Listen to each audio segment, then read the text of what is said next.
Hello everyone. We will be starting in the next few minutes, so I request you all to kindly take your seats. Thank you.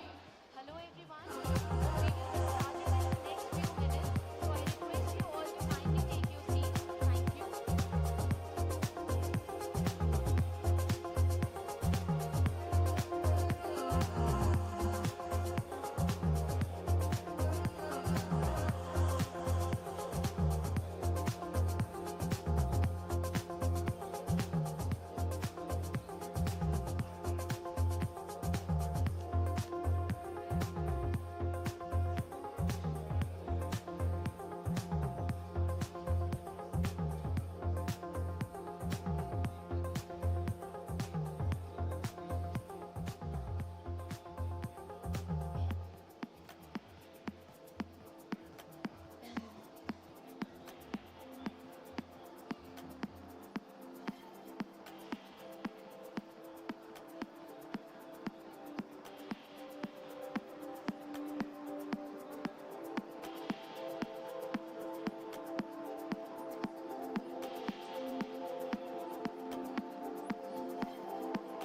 Hello everyone. I request everyone to kindly take their seats as we'll be beginning shortly.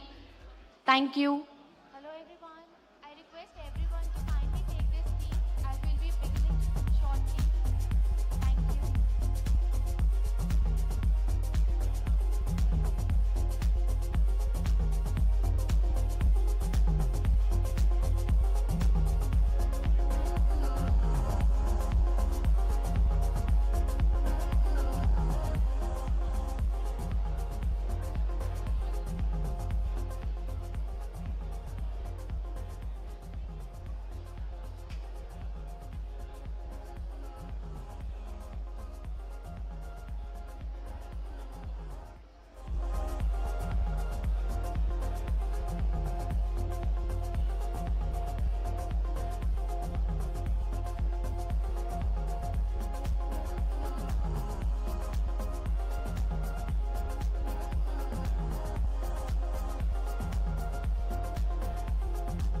Hello. A very good morning to our distinguished guests and respected delegates. I am Shreya Vadhavan, a program associate at the Council on Energy, Environment and Water, and I am delighted to be your MC for the day today. First and foremost, let me extend a warm welcome to each and every one of you to the National Dialogue on Cleaner Air and Better Health, Innovating Pathways to Scaling Solutions. Our esteemed delegates, your presence here today is a testament to your unwavering commitments towards cleaner air and healthier future for all.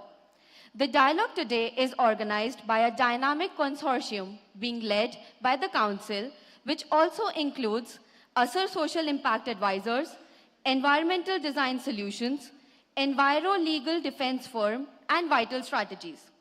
The Cleaner Air and Better Health project is supported by the United States Agency for International Development, USAID, and aims to strengthen air pollution mitigation and reduce exposure to air pollution in India by establishing evidence-based models for better air quality management.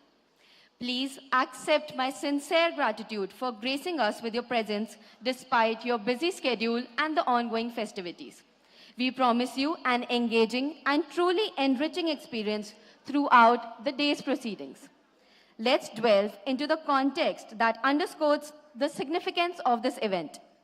Just recently, a notable advancement in the air quality improvement occurred with the Union Cabinet's approval of the PM's e-bus Seva, a transformative initiative to enhance city bus operations by deploying 10,000 e-buses across national cities. This move marks a substantial step in our ongoing endeavor for improving air quality and cleaner environment provision. In parallel, India's flagship national and clean air program, the NCAP, has been instrumental in driving nationwide action. Originally aimed at achieving a 20 to 30% reduction in particulate levels by 2024, the program has raised its target to an ambitious 40% reduction by 2026. The National Dialogue today aims to share and disseminate our strategy and knowledge concerning the acceleration of clean air initiatives through effective governance, strategic use of data, empowering citizens as catalysts for change, and fostering solution-oriented thinking. Ladies and gentlemen, your presence and participation today are integral to the success of this dialogue. As Hawa Ke Sathi, the exhibition you must have also witnessed outside, your ideas, discussions, and suggestions will set the trajectory for a cleaner and healthier India. I recently read a quote somewhere that said, "If you have the luxury of breathing fresh air, then you're truly free." With this thought, I would like to begin today's first session. Now, to set the stage for today's dialogue, I call upon Dr. Arunabha Ghosh, CEO of the Council on Energy, Environment and Water, to deliver the welcome address. Please, Dr. Ghosh.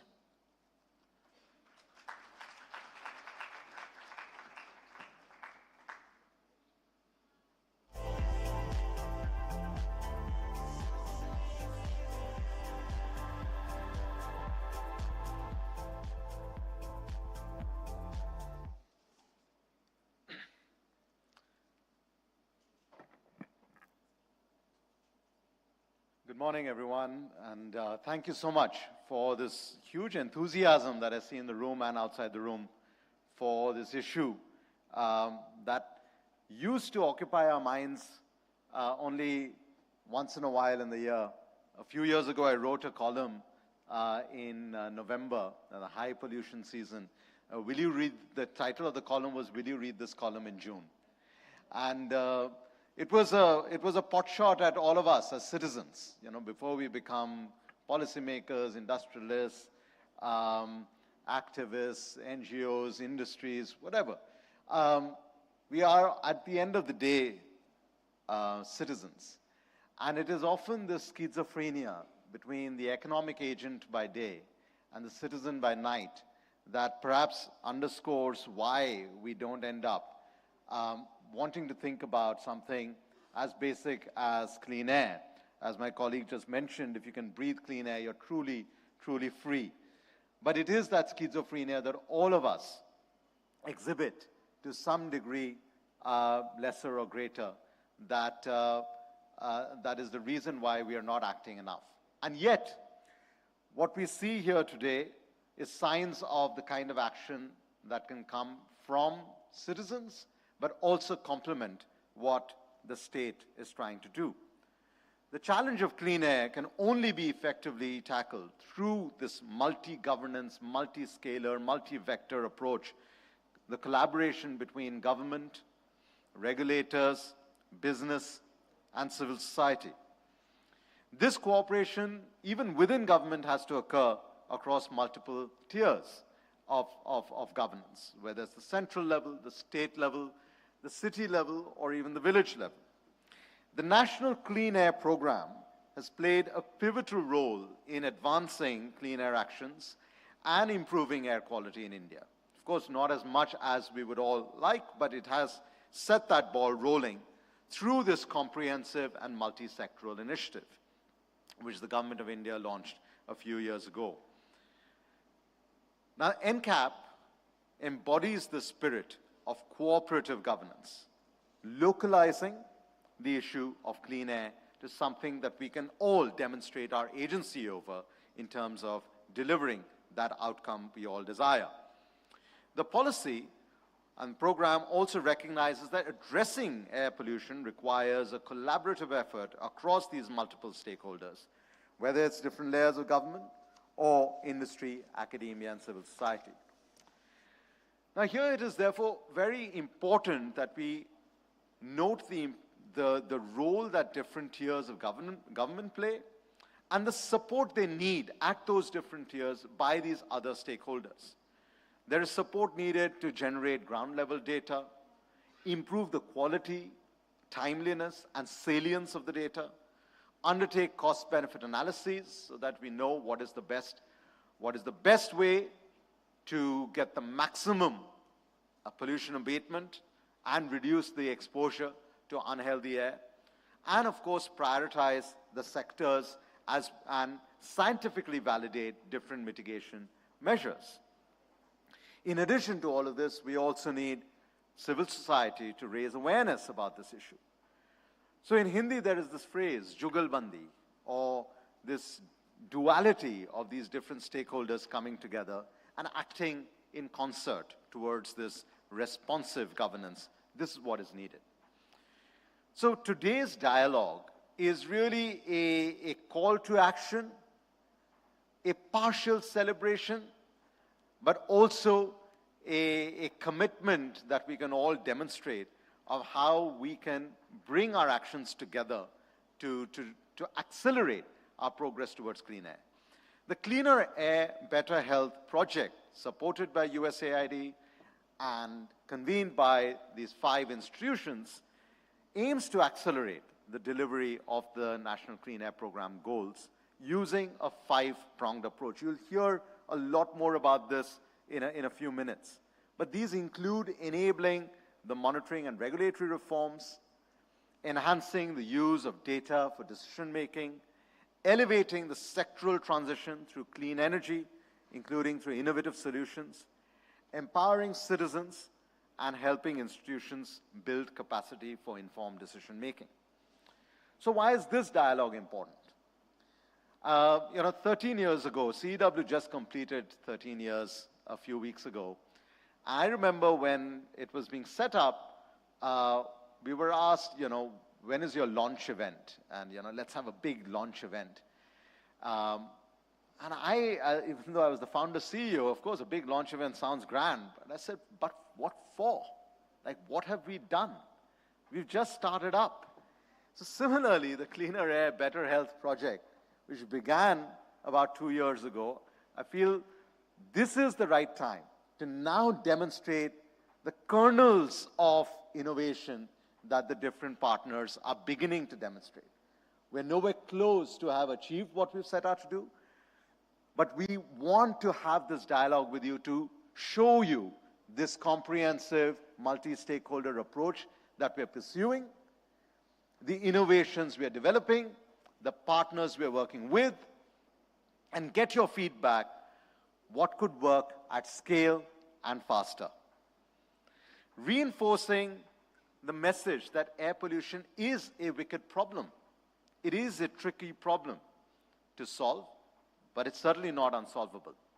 We just landed on the moon, right? So if we had a moon shot, why can't we have an earth shot or an air shot that gets us there faster, whether it's cleaner cooking, better energy for small businesses, better mobility in our cities, or cleaner construction sites.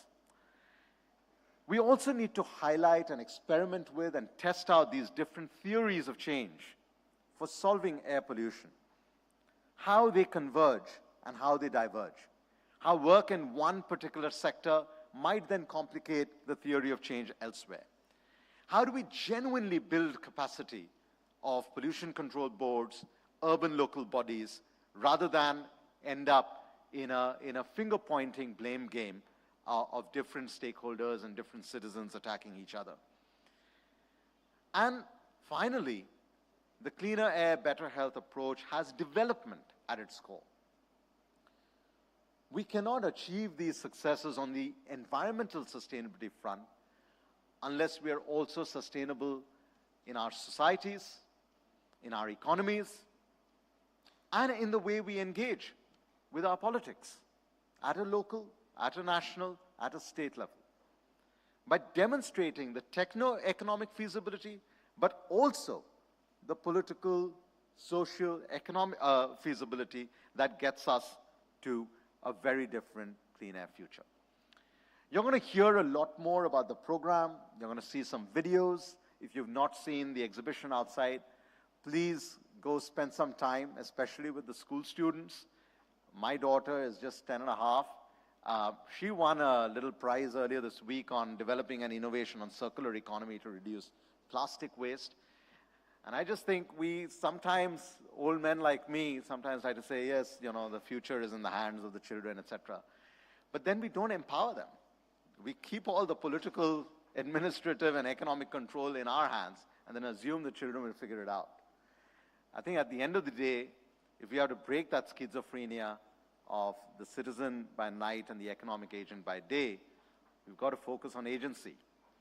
So I'm going to draw your attention to a cartoon that I'm sure many of you have seen. The first strip says, "Who wants change?" And everyone raises their hand. The second strip says, "Who wants to lead change?" And a few raise their hands. And then the last strip says, "Who wants to change?" And almost no one raises their hands. So if you want cleaner air or better health, we've got to come together. We've also got to start with ourselves.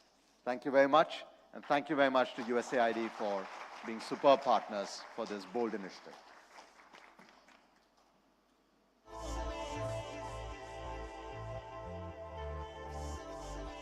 Thank you, Dr. Ghosh, for capturing so beautifully and accurately the vision of today's dialogue and the project to provide cleaner air and better health for all. I now invite Dr. Om Prakash Singh, Chief of Party, Cleaner Air and Better Health Project, CEEW, to present an overview of the project and to set the context for the day.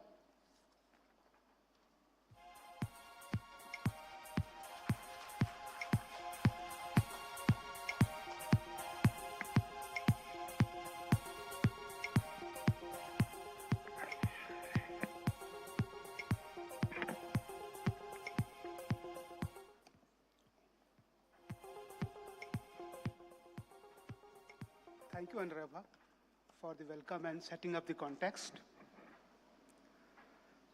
It's my privilege and honor to present a shorter overview of Cleaner Air and Better Health Project, Innovating Pathways to Scaling Solutions. The Cleaner Air Better Health Project, supported by USAID, was convened in 2021. While in net zero emissions by 2070, there is an impetus to address air pollution in long run. And we all know that government initiatives have made progress, whether in providing access to clean energy alternatives or in creating an enabling system for it. And we know that there are certain notable schemes and programs launched by government in this field. National Clean Air Program, NCAP, launched by MOEFCC in 2019, is India's flagship program on reducing air pollution levels across the country, and it provides an impetus for quality actions to reduce air pollution across the country. And now, India is witnessing some of the progress in the air quality. The Pradhan Mantri Ujjwala Yojana, again launched in 2016, and it's meant for providing LPG connections to the households which are below poverty line, with an objective to provide cleaner cooking fuels to the deprived and rural population. Another flagship program, faster adoption and manufacturing of electric vehicles under the National Mobility Scheme, was launched to promote electric and hybrid mobility. The Cleaner Air, Better Health project, supported by United States Agency for International Development, seeks to establish evidence-based, comprehensive models for better air quality management systems in India. This project is being implemented by a consortium led by the Council on Energy, Environment and Water, and includes partners like ASAR Social Impact Advisors, Environmental Design Solutions, Enviro Legal Defense Firm, and Vital Strategies. CW, being one of Asia's leading not-for-profit research institution, leads on emission mitigation, market-based approaches, and nudge experiments, and overall leads the project management of the CABH project. ASAR leads on empowering communities through outreach and awareness initiatives, leveraging existing state and city-level collectives. ELDF leads on identifying regulatory frameworks, reforms, developing the legal structure for an emission trading system, and other relevant market-based mechanisms. EDS focuses on reducing exposure through indoor air quality solutions, and our partner Vital Strategies leads on health sector engagement and capacity building and minimizing exposure and health impact from air pollution. With the overall vision of accelerating reduction of particulate matter in India, the CABH project has two objectives. The first one is to strengthen air pollution mitigation measures, and second one is to reduce exposure to air pollution in India. Now, through a consultative process, evidence-based and targeted approach, the consortium is working towards establishing evidence-based comprehensive models for better air quality management systems in India. The CABH intervention is working to scale solutions across these states, and to name just a few states, we have Uttar Pradesh, Maharashtra, Punjab, Jharkhand, Bihar, Rajasthan, West Bengal, Delhi, Arunachal Pradesh, Tamil Nadu. And plus also we are doing our models and pilots in selected districts of these states. For example, in Punjab, we are in Ludhiana, Amritsar. In Maharashtra, we are in Mumbai, Pune, Latur, and so on. We are talking of shaping demand and practice at this moment. Drawing on 5-pillar solution map, we want to create an ecosystem that enables adoption of cleaner practices in multiple sectors and strengthens cooperation between various stakeholders to accelerate and CAP's clean air goals. And we will do this by creating a result-based, impact-oriented playbook to scale solutions and influence the clean air discourse. As Arunabha talked about, enabling, enhancing, enriching, equipping. So these are 5 pillars of solution. The first pillar of solution that we talk about is enabling monitoring and regulatory reforms in managing emissions. Under this, the kind of a strategy that CABH adopts is reducing emissions from the industrial and construction sectors, strengthening self-regulation, aided by credible data from continuous emission monitoring system, and ambient air quality monitoring systems.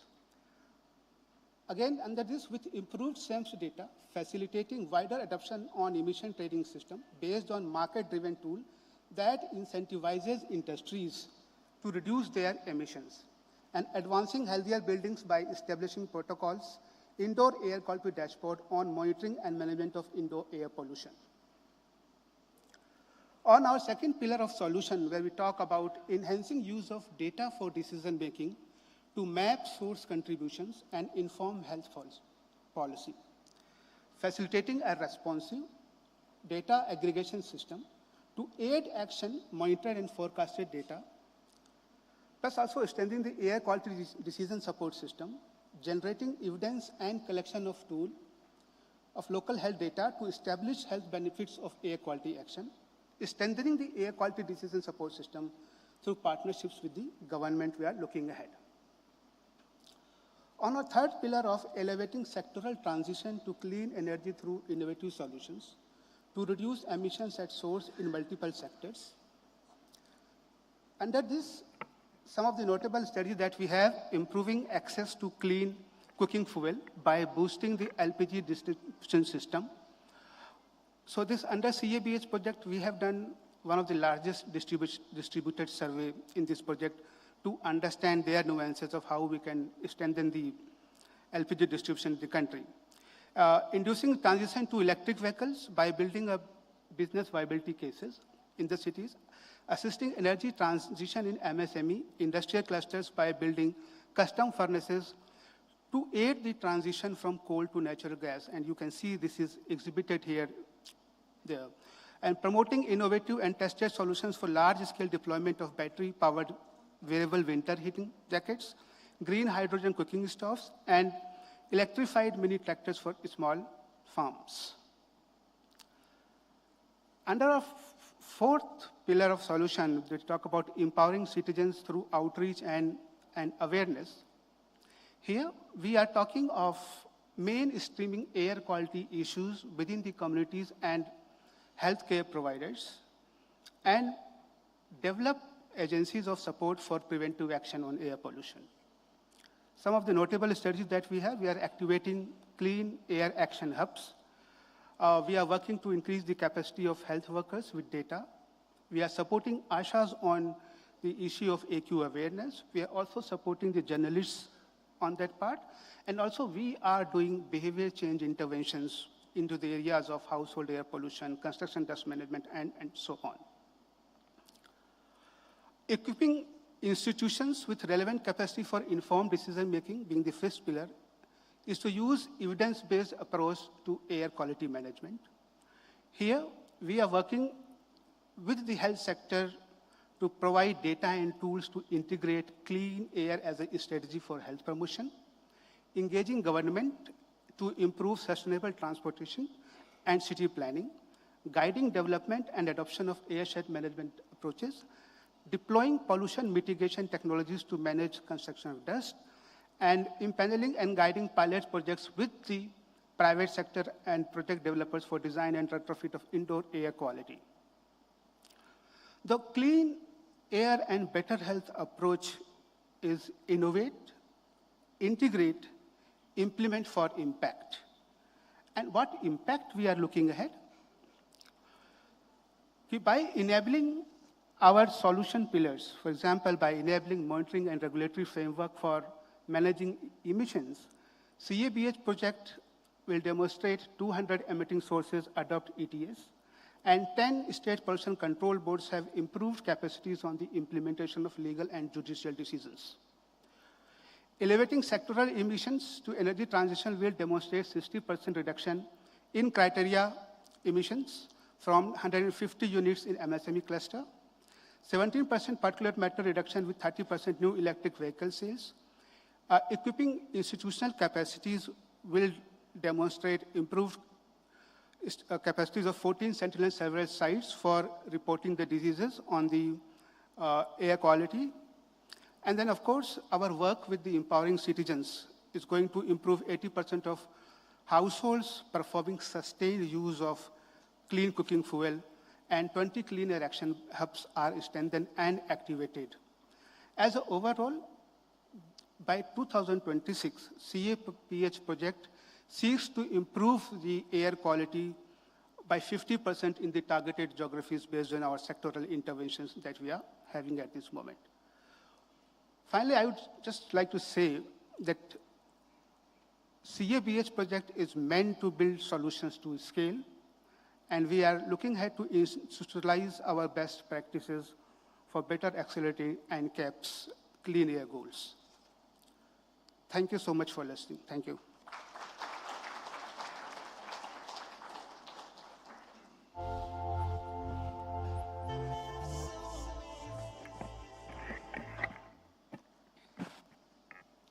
Thank you, Dr. Singh, for the engaging and informative presentation.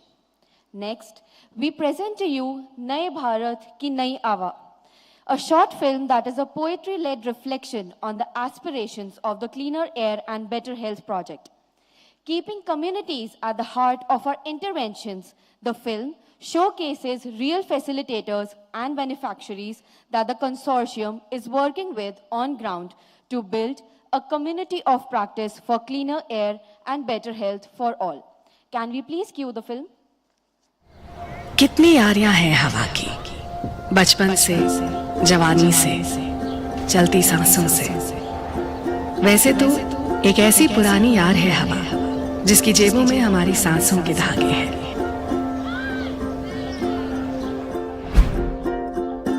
बता दें कि ये यारी एक तरफा नहीं है, हम भी निभा रहे हैं। अब जब पतीले में पकता है खाना, तब आंखों में जलन नहीं, खुशी की चमक होती है। अब धूल फांकता है पुराना चूल्हा और फूकनी किसी कोने में।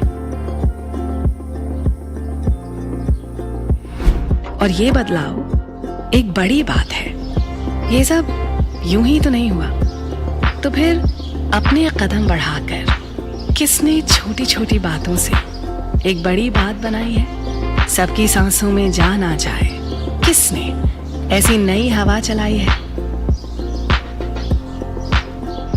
बदलाव की सड़कों पर तो अब ये नई बसें भी चल रही हैं। चल भी ऐसे रही हैं कि आवाज नहीं, जहर नहीं और आराम पूरा। नई हवा के रंग में रंगे ये ऑटो भी यहाँ है। ड्राइवर और सवारियां दोनों समझ गए हैं कि सहूलत कहाँ है। अब आसान है इनमें बैठकर हवा से दो लफ्ज बतियाना और गहरी सांस भर लेना। तो फिर अपने कदम बढ़ाकर किसने छोटी छोटी बातों से एक बड़ी बात बनाई है? सबकी सांसों में जान आ जाए, किसने ऐसी नई हवा चलाई है?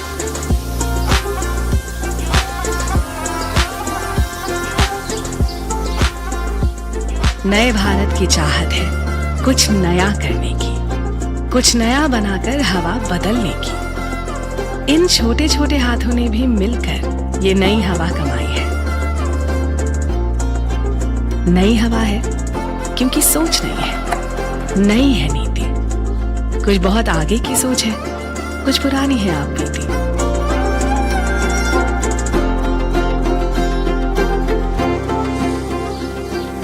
तभी तो हवा से हम भी अपनी यारी बहुत अच्छे से निभा रहे हैं। अपने कदम बढ़ाकर हम सब ने छोटी छोटी बातों से एक बड़ी बात बनाई है। सबकी सांसों में जान आ जाए, हम सब ने मिलकर ऐसी नई हवा चलाई है।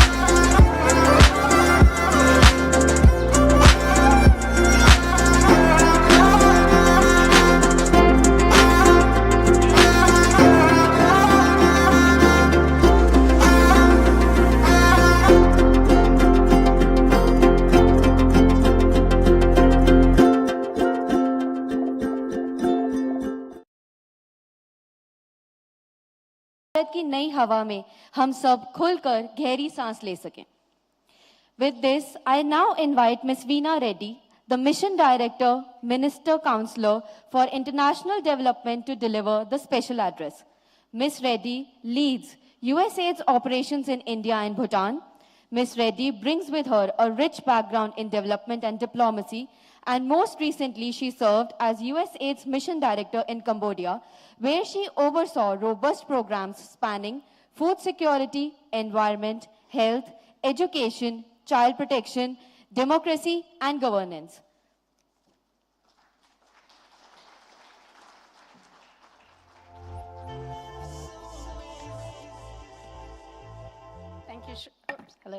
Thank you, Shreya. Namaste, namaskar. Thank you for having me here today.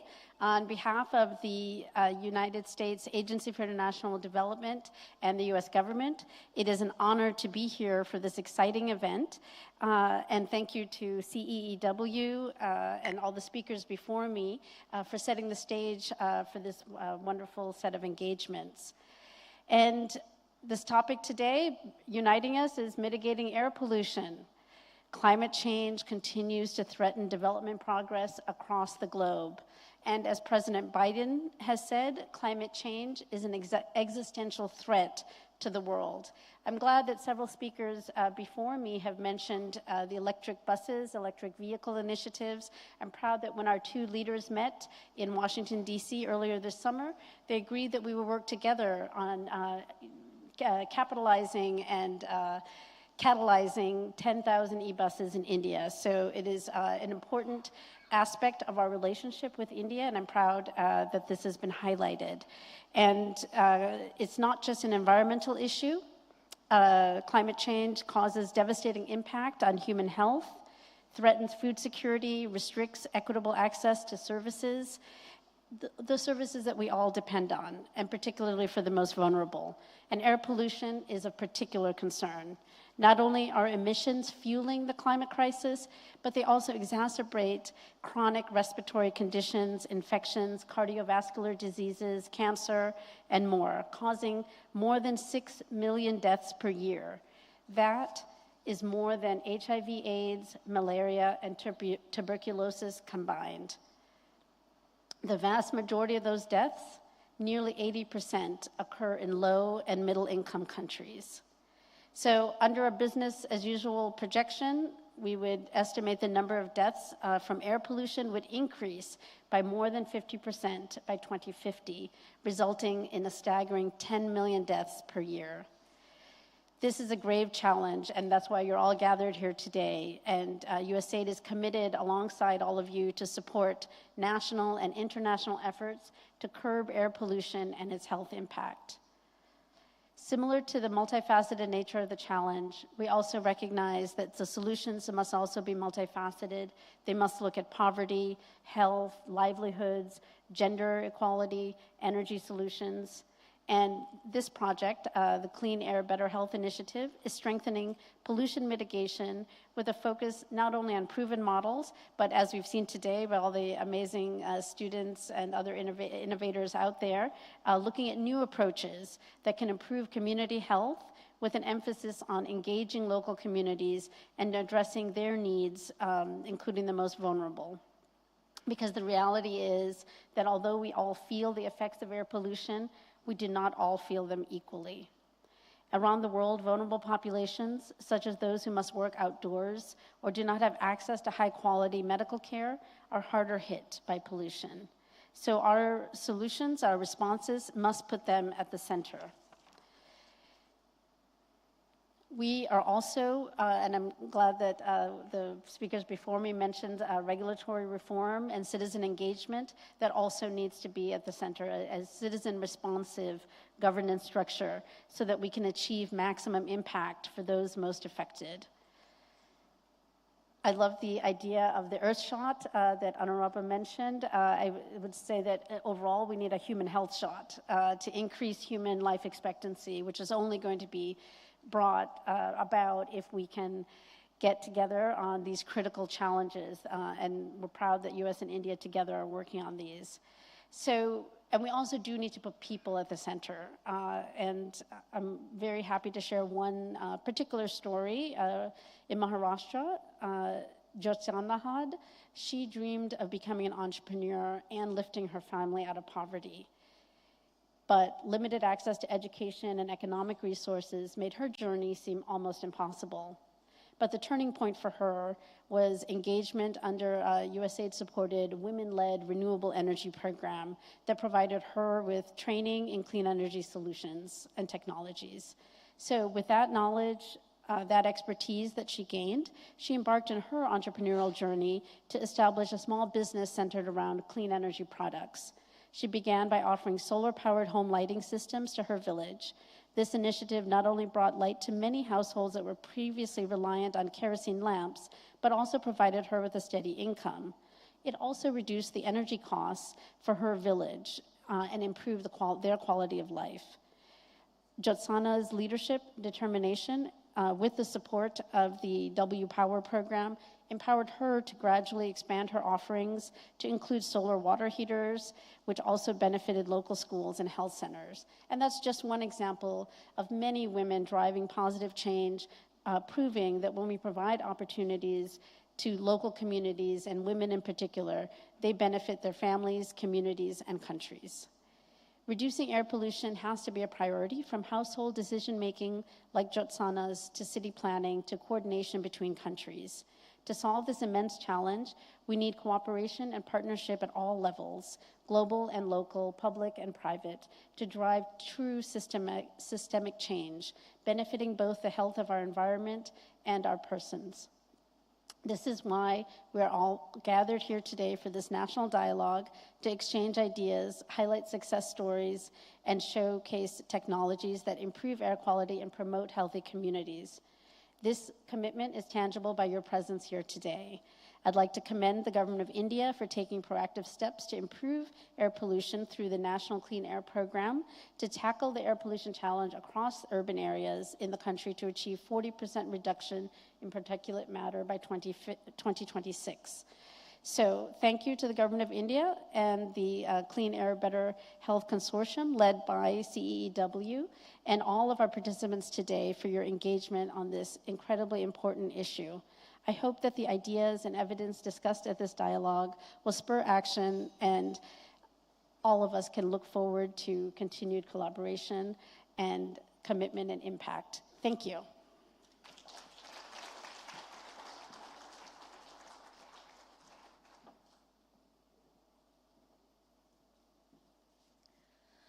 Thank you, Ms. Reddy, for your thoughtful address and highlighting how climate change is a global threat and why we need to come together to tackle the issue and achieve clean air and better health. Now, I request Ms. Reddy and Dr. Ghosh to kindly join us again on the stage for the official launch of the Cleaner Air and Better Health brochure. Thank you.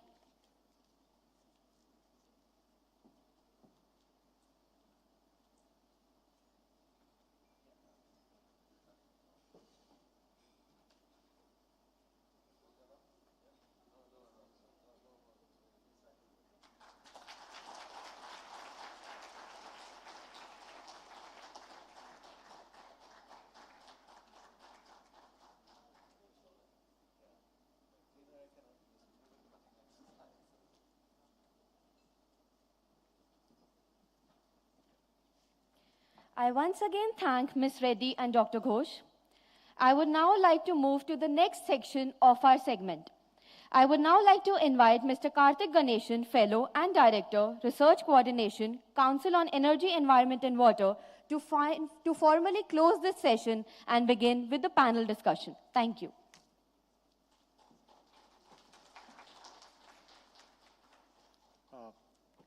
Good morning, everyone.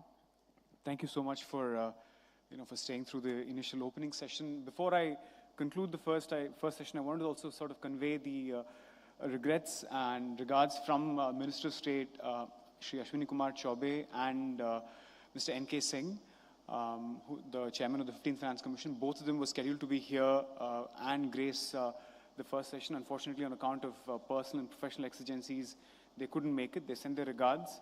We would have very much loved to hear from both parties as important stakeholders in the clean air arena.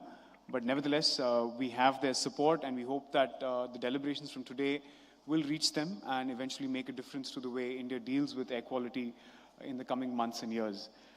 With that, I'd like to take this opportunity to also thank Ms. Veena Reddy and the entire USAID team. We've been working with them for close to 2 years now. Right from the process of, applying and bidding for this particular project and being able to deliver on this as a consortium. So thank you so much for your support and for your constant sort of encouragement to look for out-of-the-box solutions.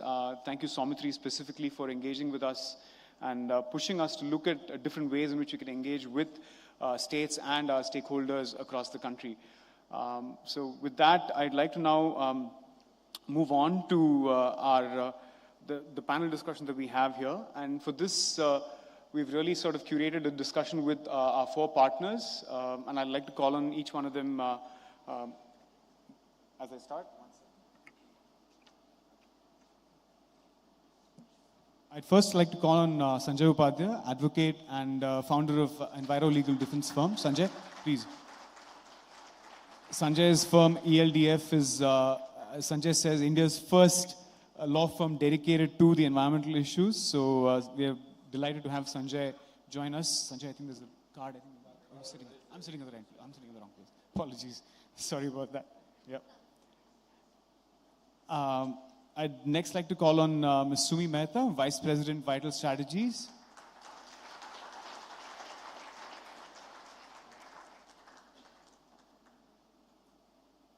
Vital Strategies, as everybody knows, is an entity that's been working in India as well as globally on issues pertaining to air quality and health. Sumi herself is an epidemiologist and brings a load of experience on how to tackle sort of the issue of getting health mainstreamed in the air quality debate. I'd next like to call on Tanmay Tagat, Executive Director of EDS, Environmental Design Solutions. You know, we've known Tanmay for quite a few years now, ever since they started deploying smart meters to understand, you know, energy consumption in households. So they've always sort of, you know, been innovative in the way they've approached stakeholders when it comes to improving efficiency and the lived experience in indoor spaces. EDS is an architecture firm, or what would you like to call it, Tanmay? Yeah, that's the word. And finally, we have Brikesh Singh, Director Communications and Engagement at Asar Social Impact Advisors. Asar is very predominant in the communications and media space, where they highlight the role for the community and engagement with stakeholders in the wider society when it comes to addressing issues of air quality. So, and of course, the fifth partner in this is represented by me, Karthik.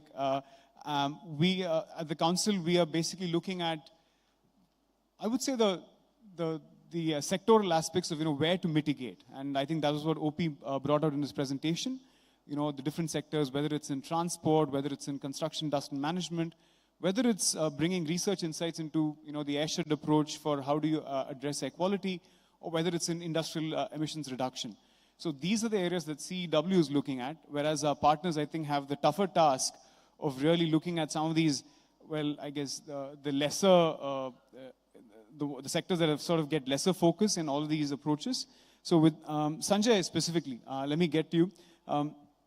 You know, in the context of the regulatory framework that exists for air quality management in India, Sanjay, there are two schools of thought, right? One that says that, you know, the existing laws empower regulators to adequately mitigate air pollution. On the other hand, we have, you know, this thinking that the Clean Air Act and the various other acts that sort of empower regulators are dated, and that, you know, and they lack the legal teeth to actually provide clear guiding action for the regulators. Now, given that, you know, you are regularly in the courtrooms and, you know, advising various pollution control boards and regulators, what is your view regarding the way the acts are structured versus, you know, how people who are asked to abide by them actually respond to them? First of all, thank you so much, USAID, for this opportunity, and Karthik and CW and all our partners. I just thought before answering that, let me also set some of the questions that we were grappling with when we got into this consortium. And I think those are some fundamental questions that has to be addressed, not just from the policy and legal framework, but from the other initiatives that you'll see across the board by various partners with various skill sets that they bring to the consortium. And some of the questions that we had in mind before answering that, I just wanted to sort of flag that so that I set some context. One is, of course, the nodal ministry that exists, which is the MOEF and CC. Often it's considered to be the conscience keeper of the nation in terms of the environment. But there are other very big ministries, you know, the Ministry of Road and Transport, Petroleum, Industries, Heavy Industries. And of course, if you look at the NCAP regime, they have a very nice word of we should have a collaborative approach towards instigating all the other ministries to sort of work in cohesion. Now, that's a huge task. And whether the law and policy framework really has the teeth to move ministries to work together is one of the biggest challenges which we face as policy students. So that's the first point I wanted to flag. The second, of course, is science driving the policy.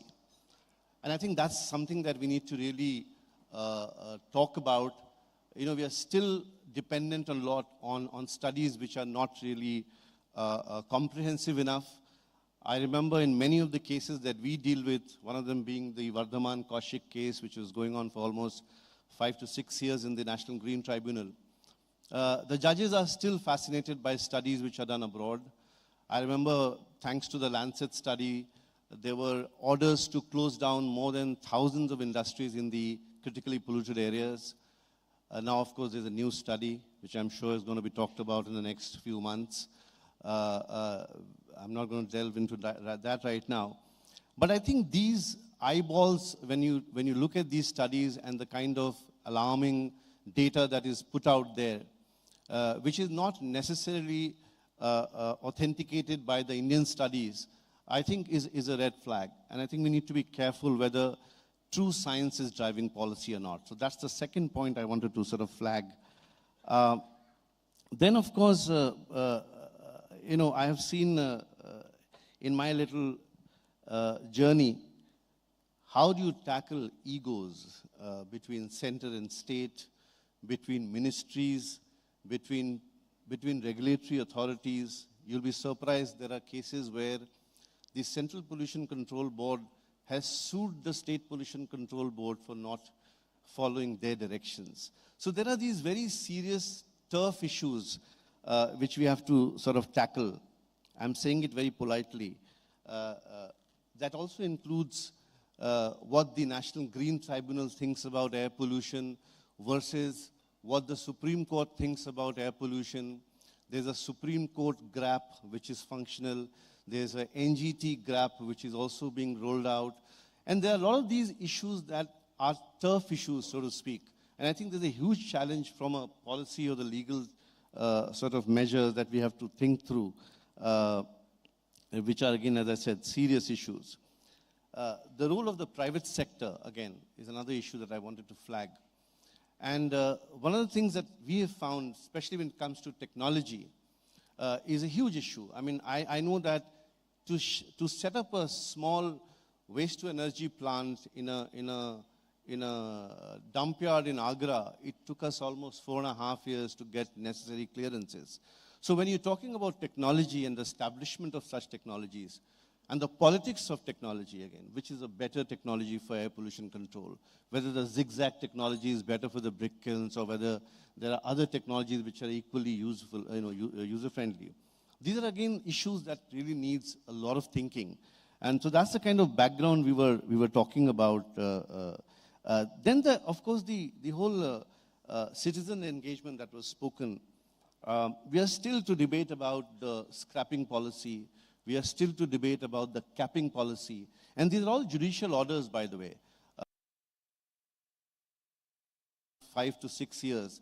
But we haven't seen really, fruition of those National Green Tribunal orders or the Supreme Court judgments and orders. So again, those are very important issues that I think needs to be flagged. And of course, the magnitude of the problem. I mean, the little experience that I have on air pollution cases, how do you handle waste burning? How do you handle tire burning? How do you curb pyrolysis plants which are illegal?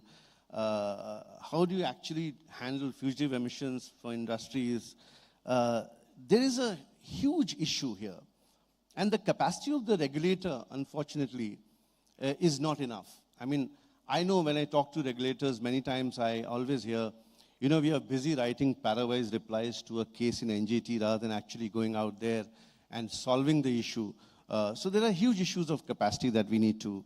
So in that background, I think we have this little contribution in this consortium, I feel, and it's a mammoth task, what ELDF is trying to do. So what we are trying to do in this particular consortium is to have a deep dive into the regulatory framework. And as Karthik mentioned, we are still talking about a 1981 law. We are in 2023. There have been only 3 amendments so far. And I think there's a huge, huge opportunity here to suggest in a very comprehensive manner how the Air Act itself has to be relooked at. Because today we have schemes, we have programs, we have commissions. The latest one is the Clean Air Quality Commission that we have, thanks to the Supreme Court. So I think we are still far away from a reasonably robust legal framework. So that's our first take in this consortium. Hopefully we'll be able to point out certain things which are more useful from the practical standpoint. Then, of course, as I said earlier, there's a huge body of instruments and decisions from NGT, from the high courts, from the Supreme Court. We're trying to collate it in one platform. We are calling it, for want of a better name, we are trying to create a platform which is an interactive platform called VayuLex. Hopefully, VayuLex is going to be something which is going to be talked about in the next couple of years, where every regulator, every stakeholder will be able to access that information and use it when there's a problem that they see on air pollution. So I'm hoping that with this program, the VayuLex interactive platform is going to be a game changer as far as the knowledge dissemination is concerned on air pollution. I'm hoping with a network of lawyers and regulators that we'd want to create. We are calling it, by the way, ELAN CABH, which is Environmental Law Associate Network. And I'm hoping that a group of at least 50 lawyers who represent pollution control boards across the country are going to join hands, and we've already got confirmation from many. Some of them are here. And I'm very happy to announce that this network hopefully is going to be a bulwark of creating that evidence that we're talking about to change the law and policy framework. So I'm hoping a lot from this program, and I hope that the consortium members with their expertise will come in and get that effective change for hopefully a cleaner air and better health. Thank you so much. Thank you, Sanjay. That was a very comprehensive response to the question. We'll try and come back and see whether there's another way we can bring you into the conversation here. Sumi, moving from the regulation to the health impact side, I mean, of course, we're looking at mitigating, but at the end of the day, it's the health impact has a significant focus on trying to understand the health benefits of the actions that are taken under the NCAP itself, and to this extent, the data that speaks to what is actually happening on the ground. So we understand that Government of India runs multiple surveys and assessments. There are bodies that that monitor, for instance, the status of health of citizens across the country periodically. So specifically when it comes to air quality, we know that the long-term cohort studies that sort of showcase what the impact is in specific communities are still underway. But what is the gap that is currently being filled by existing process that the ministries have in understanding air quality related health impacts? And are they being sort of put to use in a way that we're able to explain, right, whether or not health metrics are looking better or worse in areas where interventions are happening? So maybe shed some light on that, Sumi, if you can. Yeah. Sure, and I think one of the things that you touched on is I think there's been a lot of initial concerns earlier where the health sector's role was really seen as being able to quantify using local data the extent to which air quality is a health issue and a concern in India. I think that we have now evolved beyond that somewhat in that there's widespread acknowledgement that this is an issue, right? We can debate about the numbers, we can debate about this, but what we see is, Indian lungs are we know that there are major impacts, not just for respiratory health, but for cardiovascular health. And I think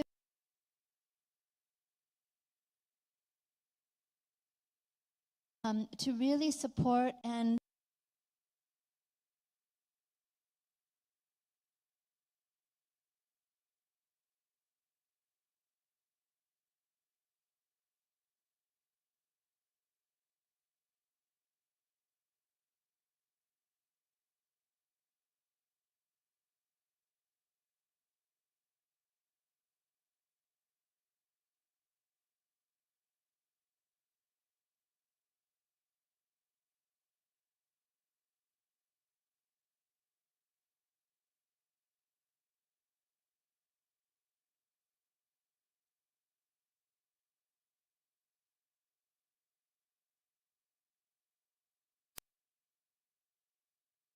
the sentinel surveys is something that we've spoken about. Yes, so one of the things that is in place, and again, I think with our colleagues on the NCDC side, through the Ministry of Health, who have the National Program on Climate Change and Human Health, one of the key priorities that they have there, for example, is on ARI, or acute respiratory infection surveillance. And this is an area where really being able to work at the state level to strengthen the collection and reporting of these data, because of course you need very complete data in order to be able to make connections with health, right? If we're not reporting cases, then we can't see really what's happening. So these kinds of things, which frankly are beneficial for the health sector overall, will also be really critical to be able to strengthen what we can do with measuring impacts on air quality. And specifically in terms of the interventions that Vital Strategies is undertaking under this program that you think speaks to some of the gaps that you've identified here? Sure. I think the one thing that I would mention is that these are really two things. I mean, on the one hand, we know, and I think, ASAR is also involved in really thinking about how we can support to make sure that the health sector has credible advocates for clean air within the communities. So for every level, whether we're talking about the frontline health workers, starting from ASHAs, thinking about community health officers, district nodal officers, really being able to say, how can we equip them with the information they need to be able to communicate, raise awareness, give guidance on air quality, not just for behavior change communication, but also to kind of increase the political will for things to actually improve at the community level. We've been doing some of this work in the first phase in MP and in Bihar. Very excited. We actually have several other states represented here today who will be sharing with us to really think about where we can also expand into some of the other states where Cleaner Air, Better Health is working as well. And then the other piece of this that I would like to mention is that it's really important, just as we're bringing health into the air quality space, we need to really strategically think about those pragmatic ways that we can bring kind of air quality and really clean air as a preventive strategy, mainstream this into ongoing health priorities that we see for child health as well as for non-communicable diseases. Great, thank you. I mean, and this conversation brings to mind a small anecdote. I was speaking with a general surgeon in a renowned hospital here in Delhi some time back. Of course, he was not a pulmonologist; he was a general surgeon.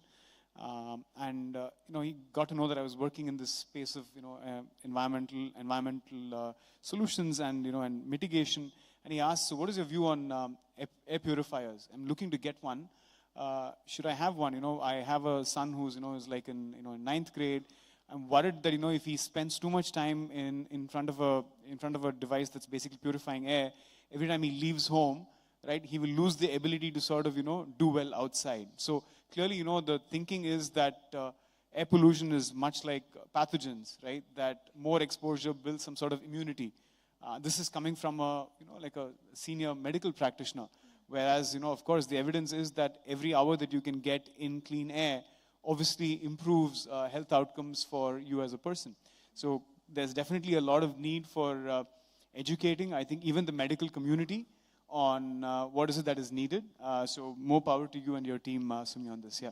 And actually, I'm glad that you mentioned that, because an additional point I would like to make is from the public health perspective, we're also concerned about equities. And so we have to think really about those solutions that are going to be accessible to those who have the greatest exposure to air pollution and the greatest vulnerability. And those are not necessarily those who can afford some of these interventions. Great. I mean, and speaking about, air purifiers, Tanmay, that, brings us to, of course, indoor air quality is not about just purifiers, right? There is a science to solving for indoor air quality. Thankfully, the NCAP actually has a focus on indoor air quality. As much as most of the interventions that we speak about and we hear about in the media on, NCAP-related provisions and what cities are doing are targeting ambient. But there is a role for indoor air quality, because depending on what your daily job is, you could be spending up to 16 to 20 hours inside your home, and which is where the impact could be the most significant. So unless you're taking concerted action, you are not really solving for the bigger problem, because you're not really exposed as much to ambient as you are to indoor. So Tanmay, in the scheme of things where we're still grappling with meeting outdoor air quality standards or ambient air quality standards, what do you feel are the opportunities for India to sort of consider beyond, of course, purification of air, in driving home the message that getting certain solutions done in your homes for improving air quality is important and what is the starting steps for that? Yeah.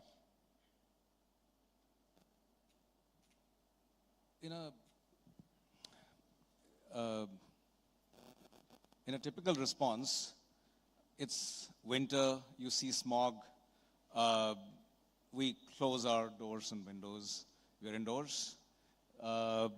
It's extreme summer, you close again all your doors and windows and you're spending more time indoors with maybe air conditioning on. All of these things that we talk about from ambient air perspective have caught not just global, but of course all of our imagination. And we know about PM 2.5 and PM 10 as, these are now household discussions.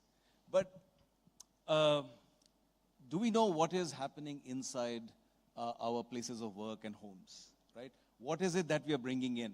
Now, globally, this is indoor air quality is a very big concern because both short and long-term exposure, they have been linked to a range of health issues, right? Respiratory stuff, heart diseases, and studies done in school that look at cognitive deficits and even cancer. So these are things that we bring in our homes, right? Certain things have changed. So how did this whole awareness of, for example, tobacco smoke came in and changed? It was essentially exposure in contained environments indoors where it all started. And now it's led to a legislation and things have changed in the country where we are probably amongst the most stringent standards for environmental tobacco smoke, both indoors and outdoors, right? So similarly, in the current priority of things, indoor air pollution is mentioned as a specific area of intervention and interest in the NCAP. Unfortunately, the scale of things of fighting the larger ambient pollution is so large that this is something that is, I would say, not of the highest priority from a regulatory perspective, right?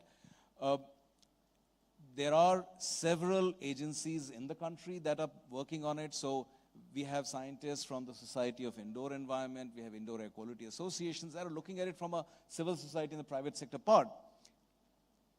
But today, we still do not have a national indoor air quality standard. We do not even have a list of chemicals, pollutants, and what should be the threshold for those. What is the method of testing those? And that is where this program, CABH, is stepping in. So we are currently looking at 2 or 3 things that address that. One, what should be the thresholds and what should be the measurement methods of these pollutants, both from a workplace exposure, also exposure at home. Because as Sumi said, the solutions are not filtrations and other things that add on to the harm. We have to look at people who are at home, elderly, women, children, who are exposed to different indoor air quality concerns inside the house. So what should be the method of testing? What should be the method of quantifying them? The second part of this project, which I'm most excited about, is the ability to generate some evidence. So to put monitors, we worked with ASAR to look at slums and look at a few households where we could actually measure the impact of this on indoor air quality. So to put indoor air quality monitors in places where there's large population.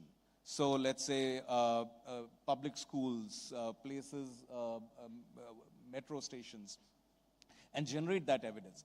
So this concern of pollution, it's integrated with our development prerogatives is just like a side effect of development.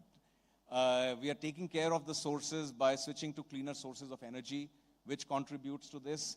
But at the same time, from the indoor air quality perspective, is there a way that we can set standards for products, households, and homes, and places of work that can mitigate it right at the beginning as a place of, as the first point of impact on our health? Right. And do you feel this increasing penetration of climate control or air conditioning, in, well, Indian households as well as in, commercial settings, is that taking us a step back when it comes to addressing air quality? And do you feel like integrating this with the cooling debate would make this more effective? Absolutely. So, we are improving the efficiency, we're reducing energy use by making tighter buildings and increasing cooling. So, when we talk about indoor air quality, apart from pollution, thermal comfort is an integral part of it. So, humidity and temperature are linked to it. So, when we add more cooling or heating, we are addressing that part. But we are making other things worse by not regulating them. So, globally now, there is a specific standard that you have for all things indoors, whether it's your cleaning chemicals, whether it's the control of dust, whether it's the carpets, so that you don't have indoor pollutants that add on and get concentrated when we close our buildings for air conditioning. Right, right. So in fact, ever since we started working on this project, one of the things we constantly look at is in large gatherings like these, what is the CO2 levels, right? Absolutely. I'm pretty sure it's, and I'm hoping the hotel's maintaining it, but it's possibly off the charts. But all leave dizzy at the end of it, and it's not because of my speech. Right, right. Perhaps the increased CO2 indeed. And that brings us then to Brikesh, to what you're doing. Of course, we have data now on how bad or, what the status of indoor air quality is and what outdoor air quality, of course, we've been looking at for the last, 7 or 8 years now, ever since, AQI got released, people are following it. But, and I remember in one of these conversations that we had some years ago, just getting a few people to show up at a session, where with the discussion with, let's say, the minister or a key stakeholder, a group of people to show support that, we care about the issue was a challenge, right? This is possibly about 5 or 6 years ago. Do you feel that, being in the people mobilization space, trying to communicate air quality to the average Joe, do you feel that their response to the data that's been put out, is that any different today? And in terms of your strategy as part of the Clean Air Better Health project, what is it that you intend to do to engage with the public better so that they become, better emissaries for the demand that we are making as project proponents? Yeah. Thanks, Karthik. No, there's definitely better response, but it depends on how you present that data to them. You need to de-jargonize. You don't have to take all the jargons that we normally speak of in these rooms. That should not be taken in its current format to the people. I'm taking a cue from a word that Arunaba mentioned, Jugalbandi. It's a beautiful word. It reminds me of a book by Rohini Nilankani on Citizens' First Approach. Crux of the book is that social and environmental issues that we are facing today, if we have to see faster impact, there are 3 key verticals that have to work in tandem together, which is Samaj, Sarkar, and Bazar.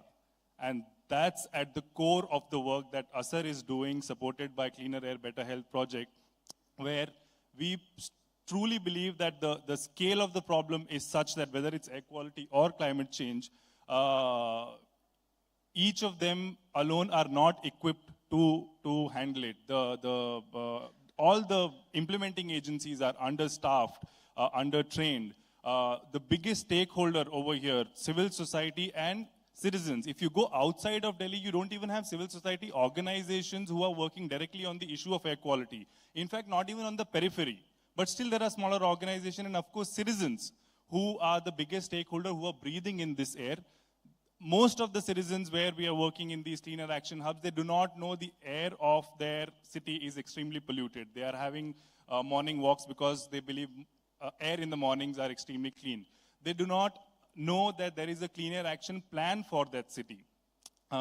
They do not know that there are multiple organizations who are supposed to work together to clean up their city's air and meet a target of 30–40%. So when we, through the Clean Air Action Hubs, for example, we bring a bunch of stakeholders together, and these stakeholders are concerned citizens, a concerned mother, a school principal, someone who is working only on planting trees, bring them together and take them up that ladder of engagement from point zero, where they don't know anything about how polluted the city's air is, how it's affecting their health.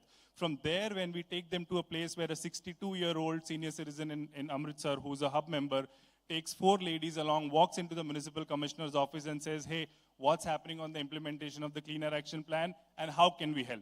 That's Jugalbandi, right? Or when the Dhanbad Municipal Corporation reaches out to the Clean Air Action Hub and says, we want to run a 45-day awareness campaign called Paryavaran Mitra, and we'd like you to reach out to all the schools. That's Jugalbandi. So I think it's changing. We just need to start looking at citizens as not hopeless or helpless, but an asset who, after we give them enough information, they can act as informed citizens and then take informed action and play their own part in certain sectors where they definitely have a role to play in not just reducing emissions, but also reducing exposure.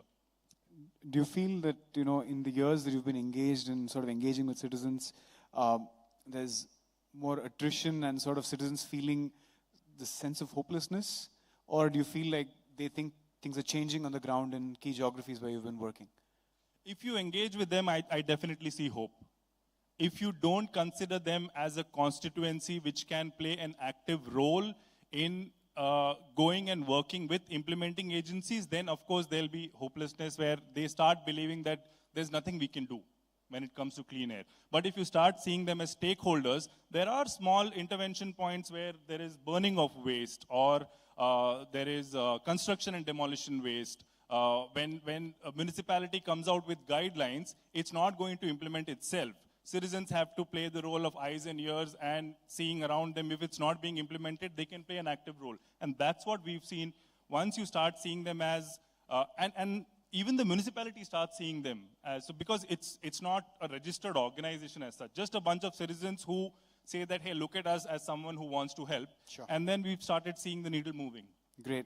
I wish there was the, that Mentimeter that we had here to run an instant survey among all of you here to understand, what you think of what Brikesh has just said. While we don't have that, we do have a chart for you at the entrance where we've posed 4 simple questions on what your view is on key, at least interventions that we feel as citizens could be taken, and whether you feel that those will necessarily lead to improvements, tangible improvements in the air quality in the areas that you live in. So when you do get a chance during the tea break that will follow this session, I would urge you to sort of just put the pin up there. We at least get a sense of how hopeful you are that the air in your city is changing. I think we're running behind on time. Perhaps we can do a next round of conversations over tea. I think all our guests are available at least until then. So please join me in giving a round of applause to our panelists here. I hope you got a good flavor of the work that they will be doing over the course of the remaining 3.5 years of the program. Do reach out to each one of them independently and to my colleagues at CW to understand more about what we're doing. Thank you so much. I think we break for tea right now, but I'll let Shreya maybe communicate that better. Yeah.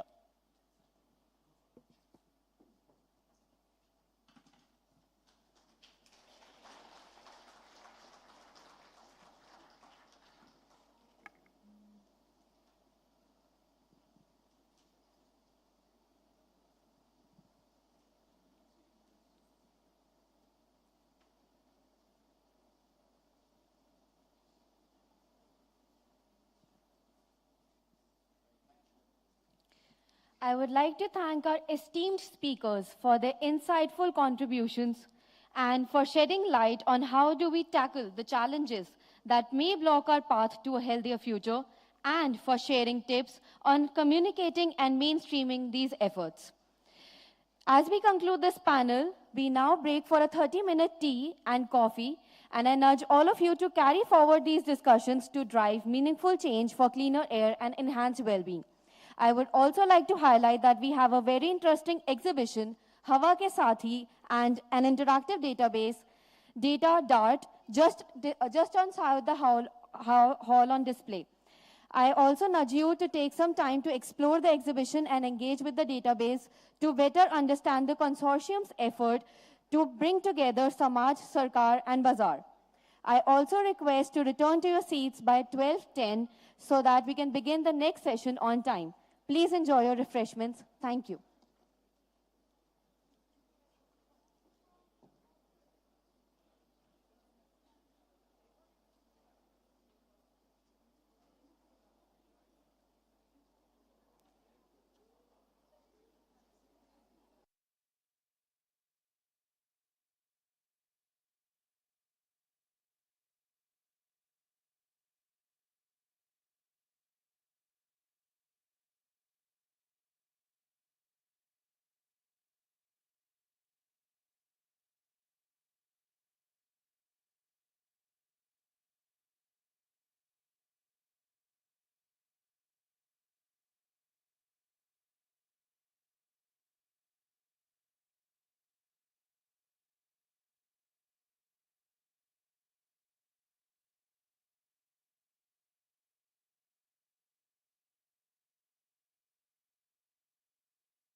कितनी यारियां हैं हवा की, बचपन से, जवानी से, चलती सांसों से।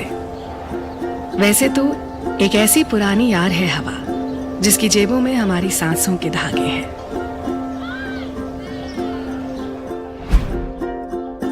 बता दें कि ये यारी एक तरफा नहीं है, हम भी निभा रहे हैं। अब जब पतीले में पकता है खाना, तब आंखों में जलन नहीं, खुशी की चमक होती है।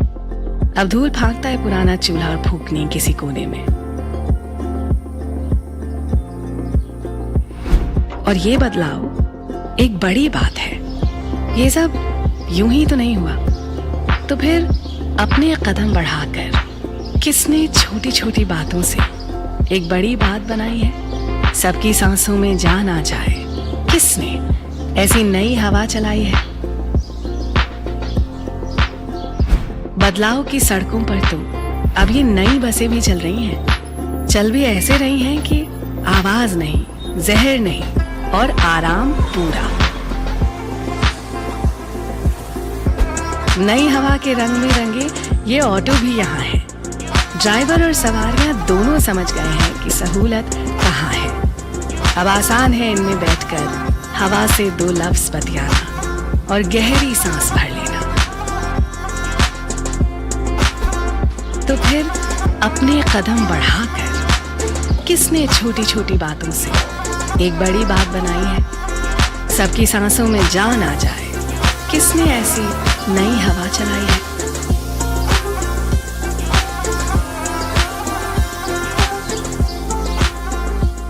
नए भारत की चाहत है कुछ नया करने की, कुछ नया बनाकर हवा बदलने की। इन छोटे छोटे हाथों ने भी मिलकर ये नई हवा कमाई है।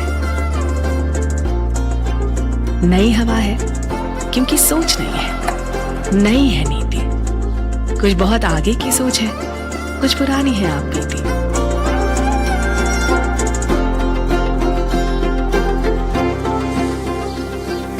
तभी तो हवा से हम भी अपनी यारी बहुत अच्छे से निभा रहे हैं। अपने कदम बढ़ाकर हम सब ने छोटी छोटी बातों से एक बड़ी बात बनाई है। सबकी सांसों में जान आ जाए, हम सब ने मिलकर ऐसी नई हवा चलाई है।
कितनी यारियां हैं हवा की, बचपन से, जवानी से, चलती सांसों से।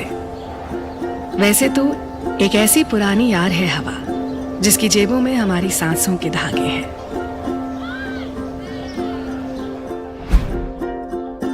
बता दें कि ये यारी एक तरफा नहीं है, हम भी निभा रहे हैं।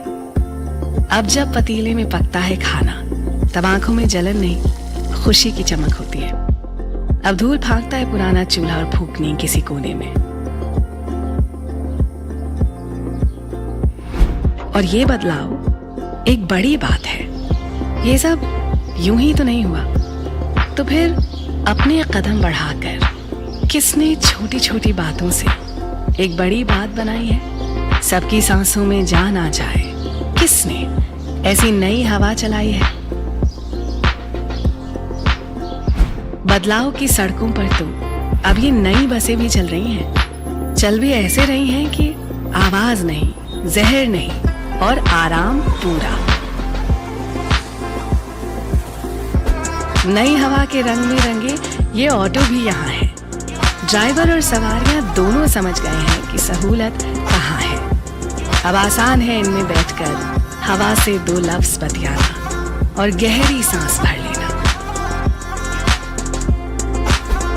तो फिर अपने कदम बढ़ाकर किसने छोटी छोटी बातों से एक बड़ी बात बनाई है। सबकी सांसों में जान आ जाए, किसने ऐसी नई हवा चलाई है।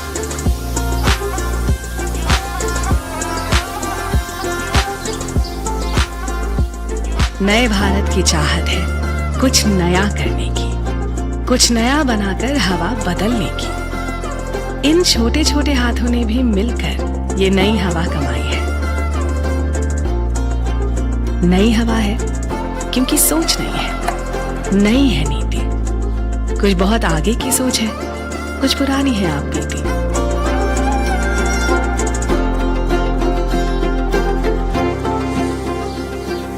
तभी तो हवा से हम भी अपनी यारी बहुत अच्छे से निभा रहे हैं। अपने कदम बढ़ाकर हम सब ने छोटी छोटी बातों से एक बड़ी बात बनाई है। सबकी सांसों में जान आ जाए, हम सब ने मिलकर ऐसी नई हवा चलाई है।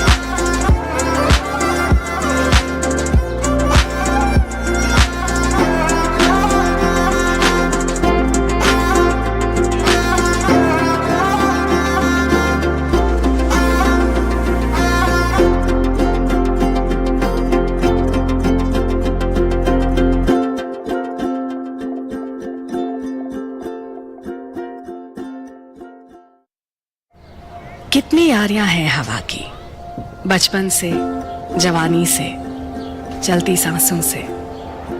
वैसे तो एक ऐसी पुरानी यार है हवा, जिसकी जेबों में हमारी सांसों के धागे हैं।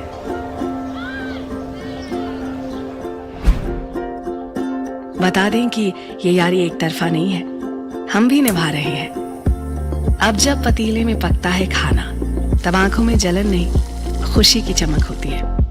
अब धूल फांकता है पुराना चूल्हा और फूकनी किसी कोने में।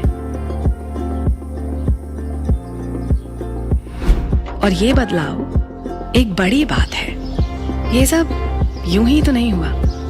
तो फिर अपने कदम बढ़ाकर किसने छोटी छोटी बातों से एक बड़ी बात बनाई है। सबकी सांसों में जान आ जाए, किसने ऐसी नई हवा चलाई है।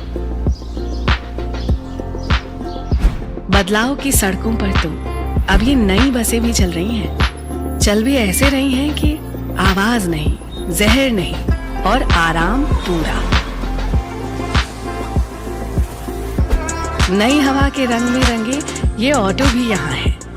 ड्राइवर और सवारियां दोनों समझ गए हैं कि सहूलत कहाँ है। अब आसान है इनमें बैठकर हवा से दो लफ्ज बतियाना और गहरी सांस भर लेना। तो फिर अपने कदम बढ़ाकर किसने छोटी छोटी बातों से एक बड़ी बात बनाई है। सबकी सांसों में जान आ जाए, किसने ऐसी नई हवा चलाई है।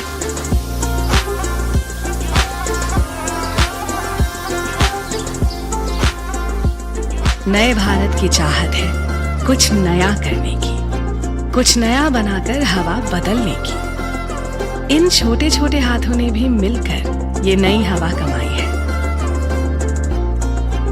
नई हवा है क्योंकि सोच नहीं है, नई है नीति। कुछ बहुत आगे की सोच है, कुछ पुरानी है आप बीती।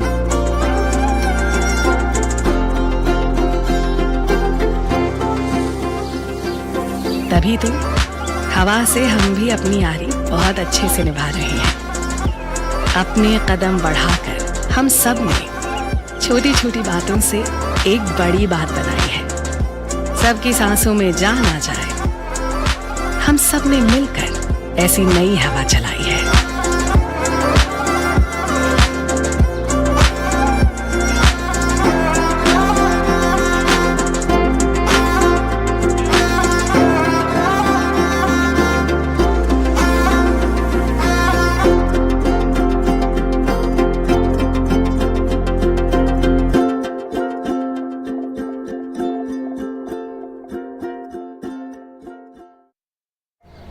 कितनी यारियां हैं हवा की, बचपन से, जवानी से, चलती सांसों से। वैसे तो एक ऐसी पुरानी यार है हवा, जिसकी जेबों में हमारी सांसों के धागे हैं।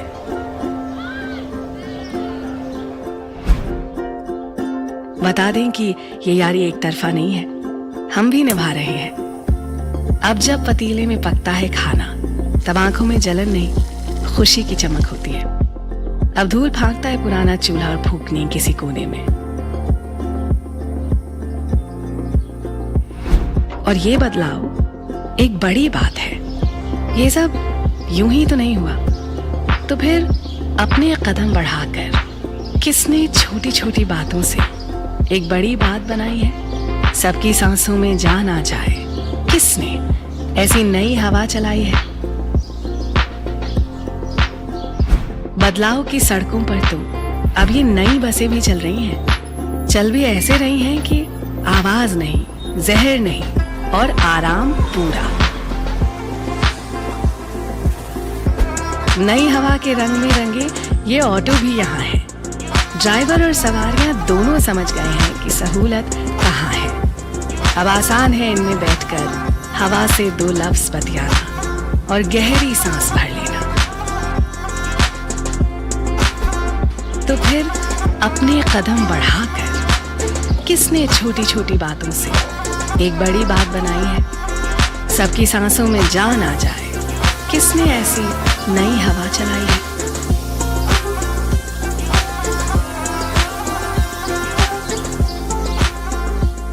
नए भारत की चाहत है कुछ नया करने की, कुछ नया बनाकर हवा बदलने की। इन छोटे छोटे हाथों ने भी मिलकर ये नई हवा कमाई है।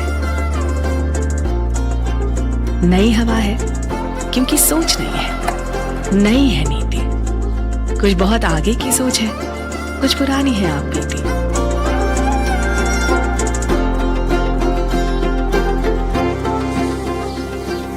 तभी तो हवा से हम भी अपनी यारी बहुत अच्छे से निभा रहे हैं। अपने कदम बढ़ाकर हम सब ने छोटी छोटी बातों से एक बड़ी बात बनाई है। सबकी सांसों में जान आ जाए, हम सब ने मिलकर ऐसी नई हवा चलाई है।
Welcome back, everyone. I hope you all enjoyed the refreshments and even more so our exhibition. We will now move towards our moderated discussion for the day titled Clean Air and Quality of Life, a Symbiotic Relationship. In this session, we will explore the critical need for multi-sector policy collaboration to combat air pollution for public health.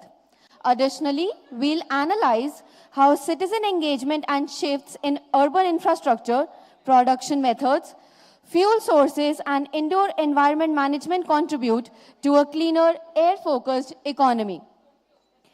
I have the honor to invite the chair for today's session, Shri Ved Prakash Mishra, Director, Ministry of Environment, Forest and Climate Change, to join us on stage for the session. He is an IRS officer of 2004 batch. He joined the Ministry of Environment in 2021, where he took charge of the Hazardous Substance Management Department and Control of Pollution. It is an honor to have you here with us, sir, today. The session will be moderated by Ms. Sumi Mehta, Vice President of Environmental and Climate Health at Vital Strategies. Ms. Mehta has over 20 years of experience in air pollution, health, and development. We welcome you, ma'am.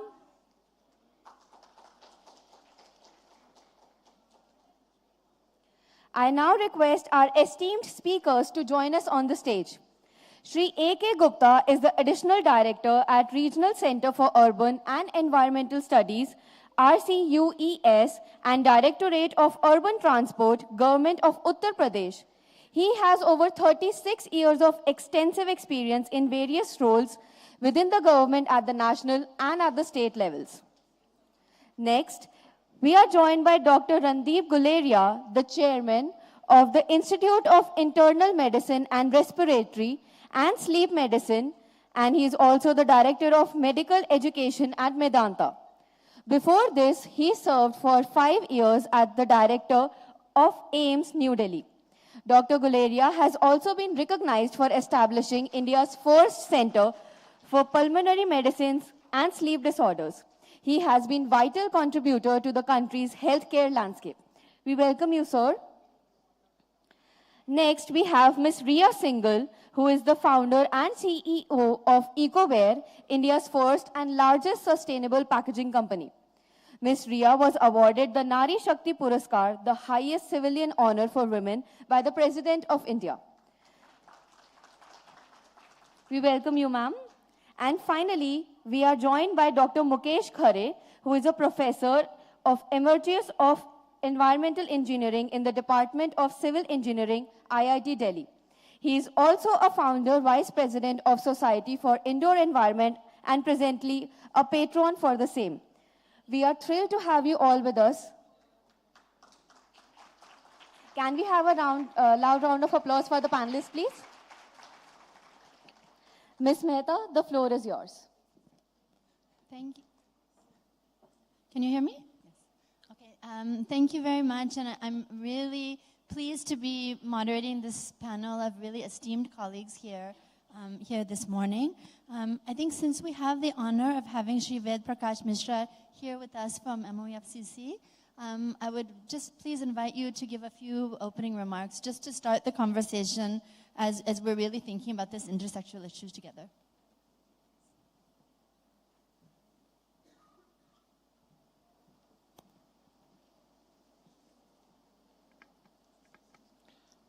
Good morning to esteemed guests on the dais and dear friends. I am very pleased to participate in this seminar on a National Clean Air Program and related issues. Actually, this the clean air is, as we know, that it is right of every citizen, and it has a huge impact on our not only our health but also on socio-economic issues. Our healthy life and our prosperous life starts with clean air, clean water, and similar issues. And clean air is the first among them. It comes before even food, before even water. So it's right to all. And it's an endeavor of our government to provide all of our citizens with a better environment, with a better ambient air, with a better quality of life. and this National Clean Air Program and all other efforts are in a step in that direction. But the government cannot do everything alone without the help of the civil society, without the help of the people, without the help of the public, and awareness among them. And I think these type of seminars are a very important, a milestone in that direction. So again, I thank you and congratulate to the organizers for organizing this seminar. Thank you. The government of India introduced a program, National Clean Air Program. I will just give a short introduction. In 2017, it was a target to improve the air quality of 131 cities across India. There were 82 cities where non-attainment. Non-attainment means cities which are below our standards, national standards, and the 49 other million plus cities where population is more than 10 lakhs, 1 million. And I can say here that there have been a substantial increase. You can say that out of these 131 cities, about 40 to 50 cities have shown improvement in last 3 or 4 years. And there have been substantial, where we were degrading. Earlier, our condition was deteriorating. But now in 3 to 4 years, we are showing, these cities have shown a lot of improvement in their air quality. The government of India has sanctioned almost 10,000 crores, 9,000 crores to be precise, you can say, to these cities for their improvement in air quality, and which has been linked to actual performance. It is not like a grant. It will be given only when there is a visible improvement, there is a monitorable, measurable improvement in air quality. So 90 out of, you can say there are some sort of improvement, 90 out of 131 cities. So we can say we are going in right direction, we are achieving something. And many cities could meet their national air quality standards, which is 60 microgram per cubic meter. So these are our data, but we can also see the visible improvement. The people of Delhi, they can, I talk to some people, they say that before 10 years, when they were traveling in buses or in cars or in roads, by evening the shirts become this darkened, blackened, and there was suffocation. But now people say that there is some improvement. The situation, because of CNG buses, because of BS6, because of mechanical sweeping, because of many similar issues, the improvement in Delhi we can see, we can observe. Similar indication, some other cities, and fortunately, in rural areas, situation is not that bad, except for some coal belts, you can say. Their situation is quite different. But otherwise, rural areas, their situation is quite better. So we are in primary focusing on cities where the density is much higher than as compared to rural areas. And hence, National Clean Air Program is very action-oriented, result-oriented program. We monitor on the state level, on central level, on city level, the performance, and based on those performance, we give not only the sanction, not only the amounts, funds, but also give them awards. We facilitate them. We recognize their performances. And so I hope that the people, and we also have made a Prana portal. I think you might be knowing. It is a multi-stakeholder portal. All of you, we are in process improvement, so that you can see not only the performance, but you can also give the feedback. So everybody will be able to utilize this portal. It will be open for all. So we can at one-stop solution for the National Clean Air Program. Apart from NCAP, other programs are also there. The Commission for Air Quality Management in Delhi, it has been trying to improve the air quality of Delhi and adjoining areas for last 3 or 4 years. And they have also been successful in improving the quality and containing pollution in some areas. And we see some reports occasionally that this air quality is diminishing the life. Dr. Saab, you can see that this impact on our health. So we are also concerned about that. But instead of panicking on that, the public at large, they should contribute in this our efforts, and their contribution, their role is very important. They can share the vehicles, they can reduce the use of polluting equipments or polluting practices. For example, construction, when there is construction, they can follow the guidelines issued in this regard.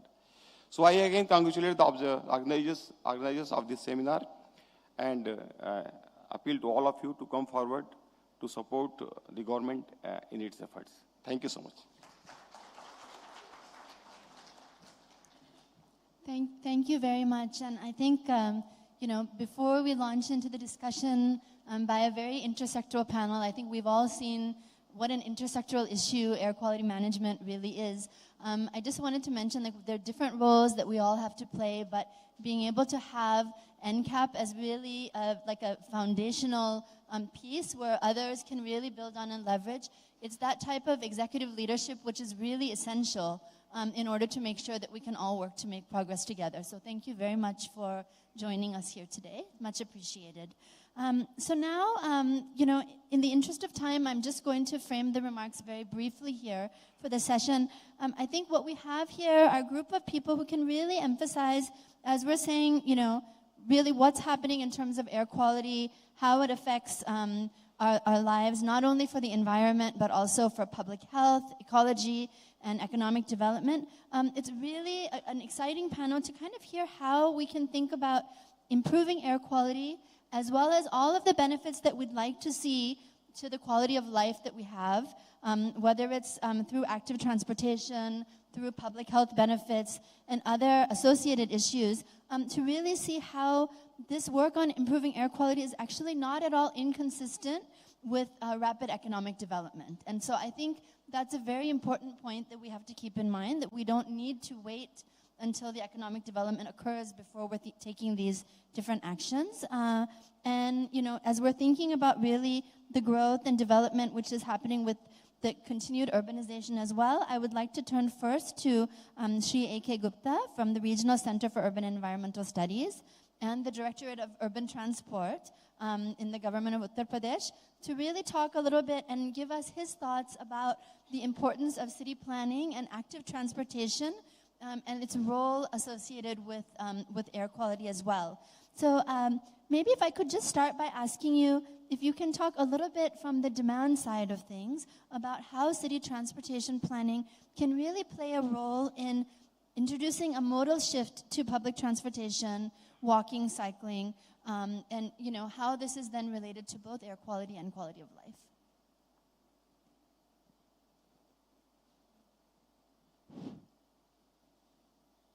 नमस्कार सभी को।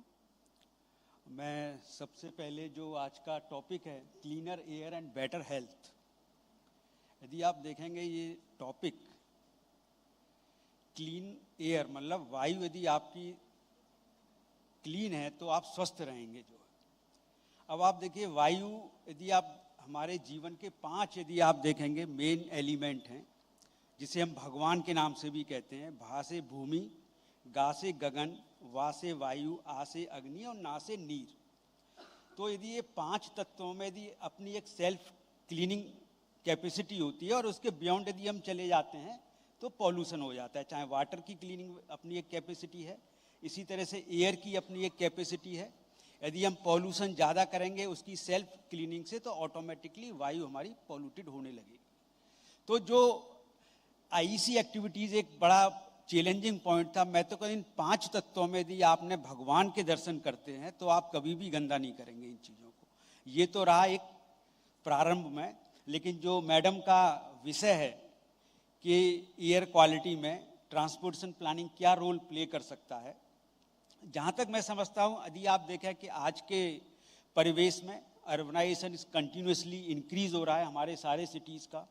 जब urbanisation increase होगा तो naturally है कि यदि हमने efficient transportation system, safe transportation system नहीं प्रोवाइड किया तो नेचुरली कंजेशन होगा और एयर क्वालिटी डिटोरिएट होगी। So one of the important factor है कि हमें ट्रांसपोर्टेशन प्लानिंग में कैसे नंबर ऑफ व्हीकल्स को रिड्यूस किया जाए। तो नो डाउट कि हमको पब्लिक ट्रांसपोर्टेशन पर फोकस करना होगा। जितना हमारा पब्लिक ट्रांसपोर्टेशन का मॉडल स्प्लिट अधिक होगा उतना ही हम एयर क्वालिटी को इम्प्रूव कर पाएंगे। यदि आप देखें, even I have seen Delhi 1986-87 में तो केवल बस का ही ट्रांसपोर्ट था यहाँ पर, जो पब्लिक ट्रांसपोर्ट, तो पॉल्यूशन काफ़ी था। लेकिन मेट्रो आई, डिफरेंट हमने इंटीग्रेशन किया ट्रांसपोर्टेशन सिस्टम्स का, तो एक आज इम्प्रूवमेंट आया उसकी एयर क्वालिटी में। तो लेकिन अभी हमारे जो 2 टायर और 3 टायर सिटीज़ हैं, जैसे मैं just I can explain about the Uttar प्रदेश।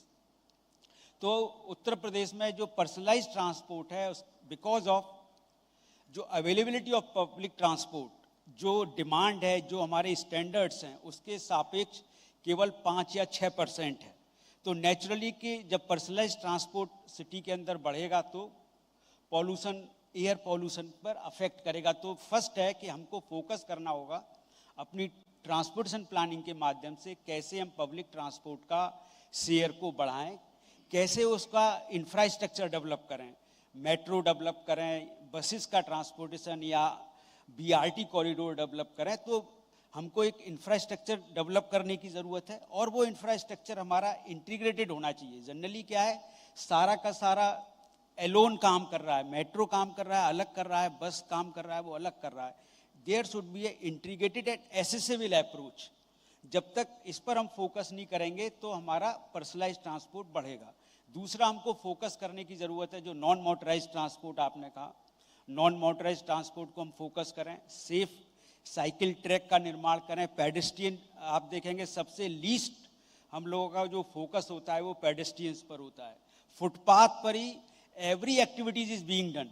आप फुटपाथ पर ही हम ट्रांसफार्मर लगाएंगे, फुटपाथ पर ही भी हम पेड़ लगाएंगे, जबकि फुटपाथ हमारा बिल्कुल एक स्टेट होना चाहिए, कोई भी ऑब्स्ट्रक्शन नहीं होना उसके अंदर जो है। तो फुटपाथ, एनएमटी और फुटपाथ को हमें प्रमोट करने की ज़रूरत है। प्लस जो सबसे बड़ा अर्बन प्लानिंग में लैंड यूज इंटीग्रेशन, जो सबसे ज़्यादा इम्पॉर्टेंट है कि हमें लैंड यूज की प्लानिंग प्रॉपर वे में करें, जिससे कि जो नंबर ऑफ ट्रिप्स हमारी रिड्यूस हो सकें जो है। प्लस अब आप देखेंगे मेन है कि हमारे बहुत से पर्सनलाइज ट्रांसपोर्ट क्यों होता है, बिकॉज लास्ट माइल कनेक्टिविटी नहीं है हमारे पास। जब तक लास्ट माइल हम डिजाइन इस तरह से करें ट्रांसपोर्ट सिस्टम को कि लास्ट माइल कनेक्टिविटी हो। अब आज की डेट में आपके स्मार्ट इंटरवेंशंस को यूज करने की जरूरत है, डिफरेंट टाइप के एप्स हैं, बसेस का अराइवल, डिपार्चर, पार्किंग, तो we have to now use the smart technology also. कुछ एरियाज हमको पेडेस्ट्रियंस के लिए फिक्स करने चाहिए, व्हीकल्स का रेस्ट्रिक्शन करना चाहिए। प्लस हम पॉलिसी ला सकते हैं, कंजेशन प्राइसिंग पॉलिसी ला सकते हैं। दीज आर द फैक्टर्स, 10 और 11 फैक्टर्स हैं by which we can through the transportation planning, proper transportation planning के we can reduce the air pollution. Because public transportation जितना अधिक होगा सिटी के अंदर, जितना मॉडल स्प्लिट उसका मोर होगा, तो उतना ही आपका एयर क्वालिटी पर प्रभाव पड़ेगा। Thank you very much. So if I can ask one follow-up question, because I think you gave a lot of good examples on how the linkages between city planning and transportation. When you talk about the different modes and also we think about affordability, if you can say a little bit about how the transportation different modes also considers the equity for those in the city in terms of who gets exposed to because in the short term, of course, the air pollution levels will not come down overnight. How we can also think about reducing people's exposure across society as well. Just I told you कि जो public transportation system है, now like I can give some examples of the UP, because in Uttar Pradesh we are having at present the 19 towns having the population more than 3 lakhs. So, but if you say the UP was the second state where the dedicated urban transport fund was established after the Karnataka. So we have the separate Directorate of Urban Transport, and through Directorate of Urban Transport, first time in Uttar Pradesh we have purchased around 2,000 buses for running in the 6 towns, because at that time we were having 6 towns having the population is more than 10 lakhs. So SPV were created, And accordingly, we are from the Directorate of Urban Transport Fund was created because in Uttar Pradesh state, we are having one tax that is taken on the transfer of the deeds from the properties. So it is the 2%, and by that fund, and around 2,000 crore rupees is generated in our state, and 25% of that fund come to the DUTF. So accordingly, we are running the buses, and after that, under the FAME 1, we have purchased 40 electric buses, and FAME 2, Uttar Pradesh state has purchased around 600 buses from FAME 2 and 100 buses from our fund. So we are having 700 electric buses at present. And besides this, we are also reduce the fare to increase the reach of the buses. So that's why most of the people, and now all the buses are the AC buses. So our reach has increased. So mobility has increased. People has reduced personalized transport they were using. Now they have reduced to their personalized transport, and even all the IT intervention are there in the buses. Arrival time, departure time, even parking, charging stations we have provided in the different locations so that we can use more vehicle utilization. So, or in addition to that, we have also put up the cameras for the safety purpose. So, and at the entry and exit, we are also having all these activities.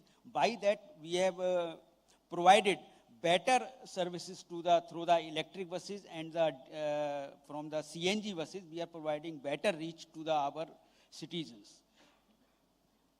Thank you. And I think these are wonderful examples to share from UP that can also be taken up and explored in other places as well. So hopefully we can continue this discussion. So now I'm going to turn to Dr. Guleria from AIMS.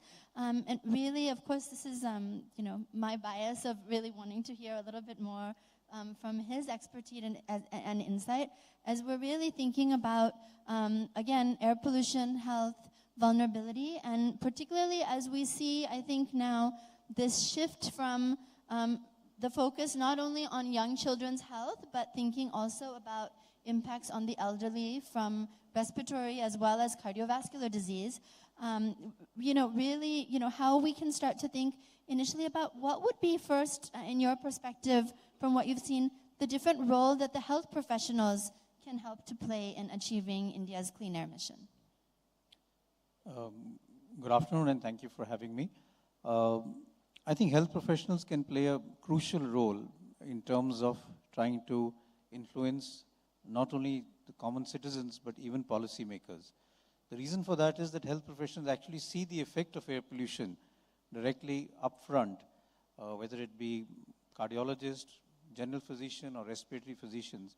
And you see how, when air quality is bad, how you have a surge in admissions in the emergency. We did a study just before COVID where we looked at hospital admissions and casualty people coming to the emergency, children and adults, throughout the year.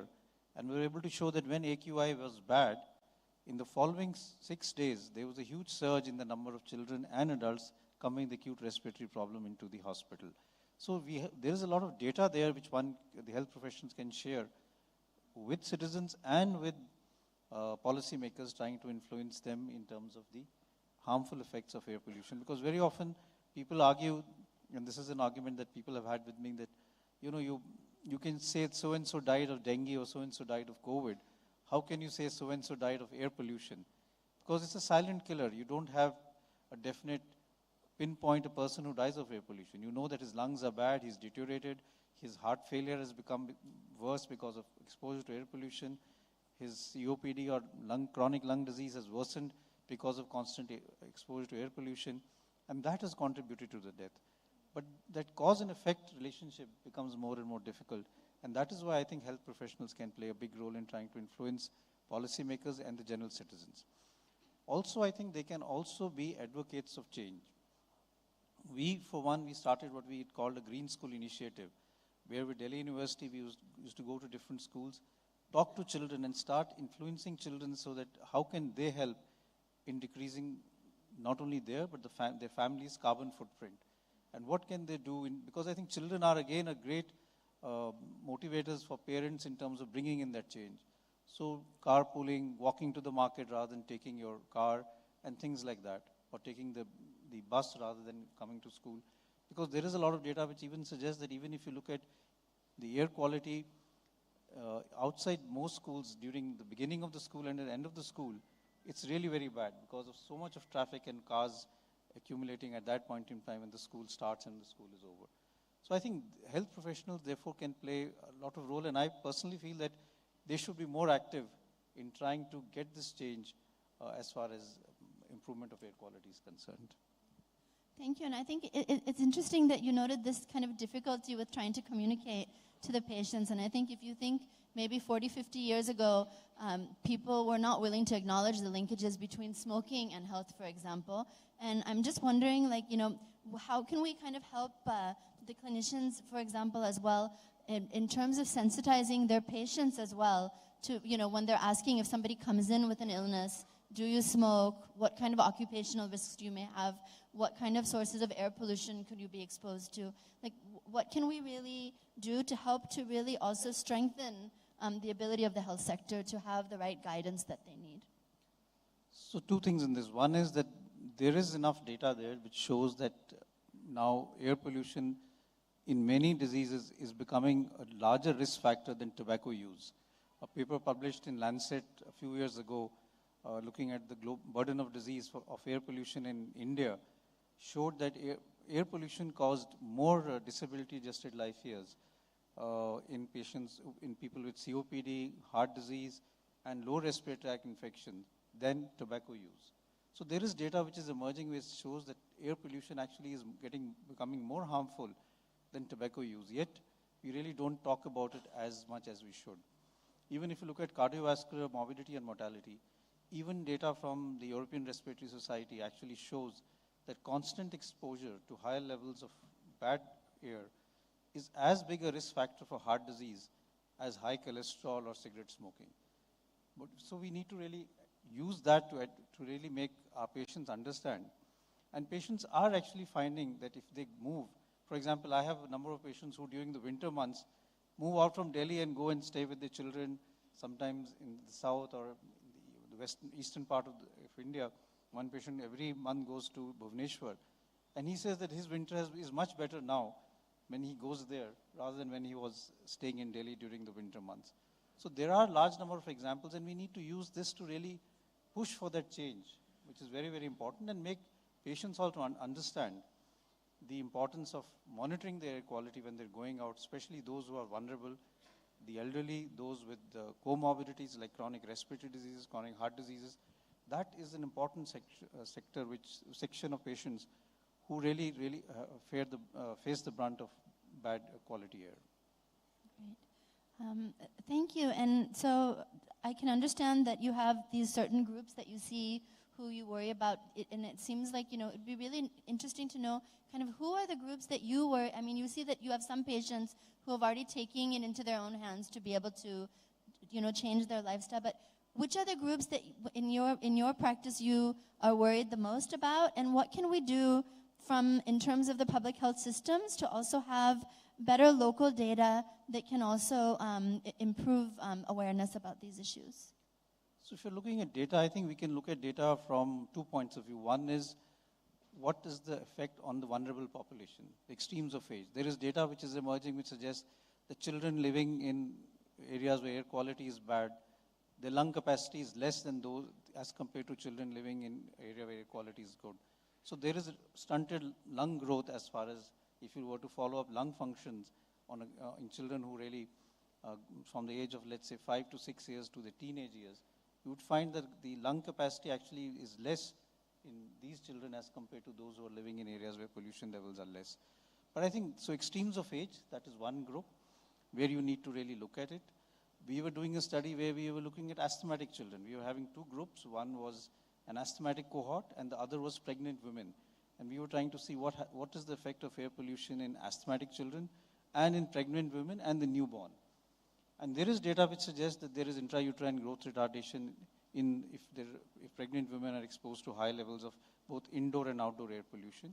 and asthmatic children also have worsening, and we were able to even find a subset of asthmatics which had a really bad time when air quality was bad.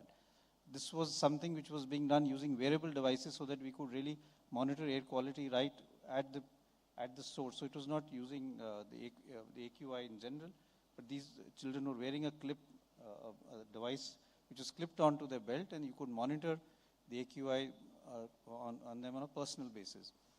But I think, so this is one group that one needs to look at. Similarly, patients with heart disease, patients with chronic respiratory disease, and we need to get that data really to convince people that this is a serious problem.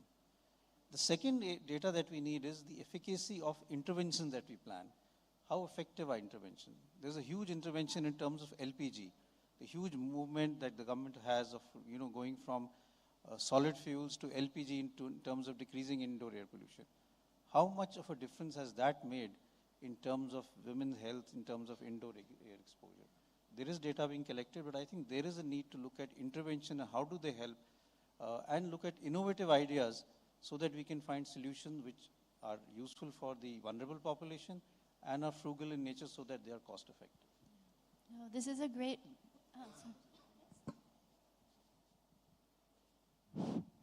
Yeah, I want to make some comments on Dr. Saab. As a policy maker, I have seen for the last 2 years these issues. Actually, what is the issue? The problem is that there are multiple facets of a problem. I will give example that there is a gap implemented when air quality deteriorates beyond a certain limit in winter months after nearby Diwali. Graded response action plan. So it is said that after 200 we will close down the big construction activities. After 300 we will close down the schools. After 400 all offices will be closed. There are some graded actions. But when we take when the government actually take these actions, there is a lot of resistance. For example, even in those winter months, if we give directions to close down construction activities, so people come to us that they say, now we are unemployed. We are employed for hand to mouth. If we don't get employment, we are laborers. So where will you go after for 2 months? If construction activity is closed down, where we will go? Similar is the case for we are trying to enforce that the 10 years old vehicles of diesel vehicles may be moved out from Delhi. But people are so much resistant because they are saying ये तो मेरे दादाजी की गाड़ी है, मैं तो नहीं दूंगा, ठीक है? या फिर इसको कि ये तो मेरे पास और दूसरी गाड़ी लेने के लिए पैसा नहीं है. It may be 2 lakh, 3 lakh हमारे लिए, लेकिन नई गाड़ी हमको लेना है तो हमें तो 10 लाख की पड़ेगी. तो there are multiple issues. जैसे स्टेबल बर्निंग का इशूज है. अब फार्मर्स पे रिक्वेस्ट से मानते नहीं और जबरदस्ती आप कर नहीं सकते हैं. तो इसलिए तो इसीलिए पब्लिक पार्टिसिपेशन बहुत इंपॉर्टेंट है. ठीक है, डॉक्टर साहब ने जो बताया वेरी इंपॉर्टेंट कि इंटरवेंशन का कभी कभी ऐसा लगता है हम लोग पॉलिसी मेकर्स को हमको कि हमें पता क्या करना है लेकिन मुश्किल हो जाता है करना उसको, ठीक है ना, क्योंकि देयर आर मेनी फैसेट्स जो कि हो सकता है उसमें नहीं लगता जब उसको, लेकिन जब हम कर लेते हैं तो पता चलता है यार ये भी एक इशू है, क्योंकि इसका एक अदर साइड आओ.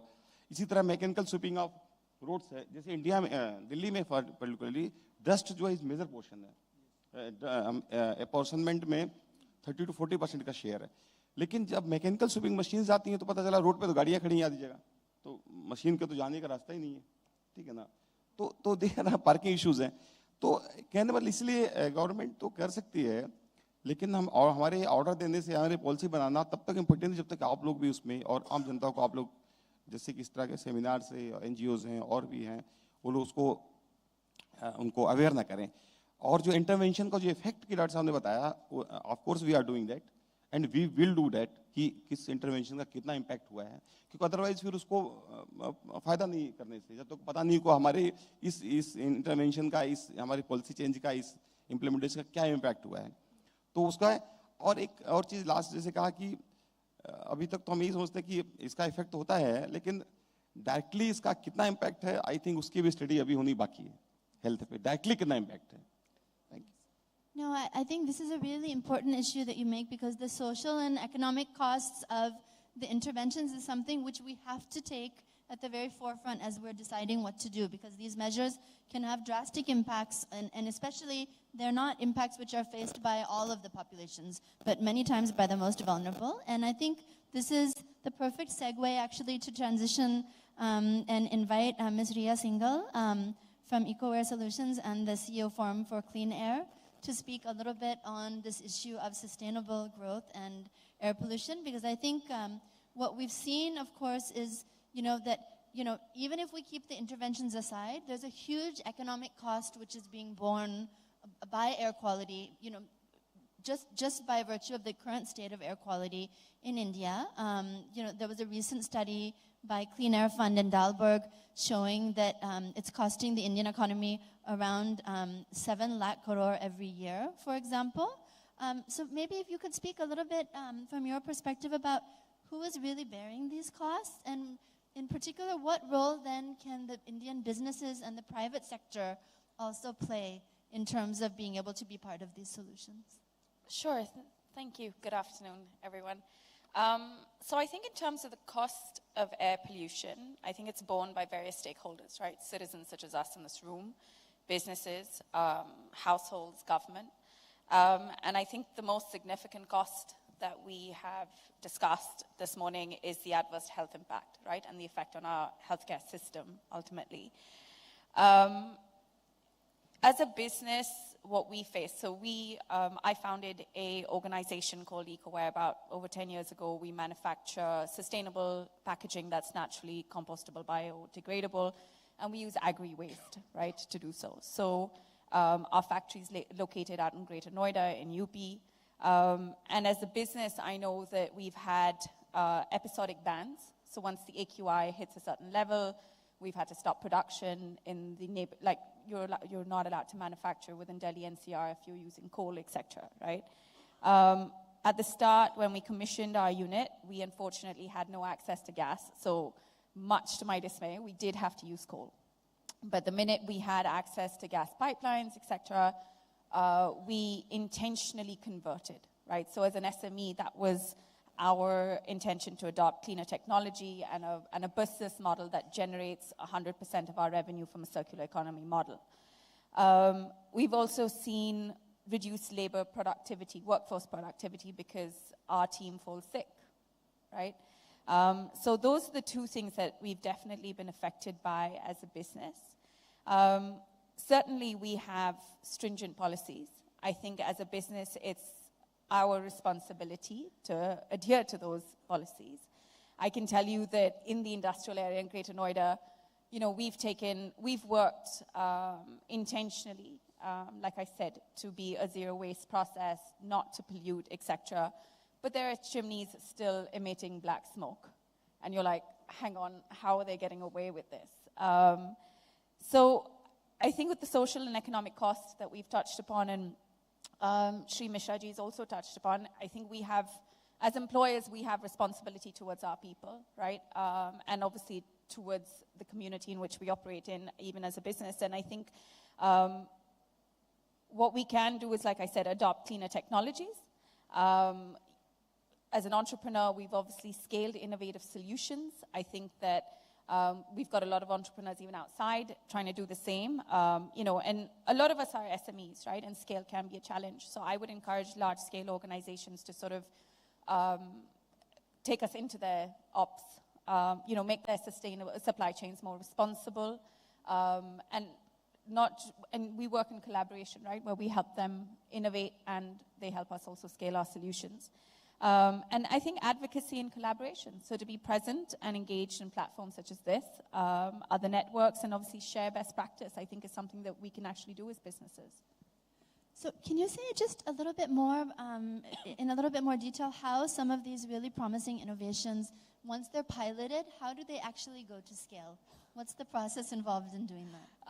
So I can tell you that with EcoWare, we were the first we created this industry, right, in 2009. And I think it's, like I said, I've been in this space for over 10 years, so it has taken us a lot of time. We came in much before sort of any Swachh Bharat or Clean India campaigns. We've engaged with community, created a lot of education and awareness across all our stakeholders. So scale has been a challenge for us. We came in much before our time, like I said, and I think,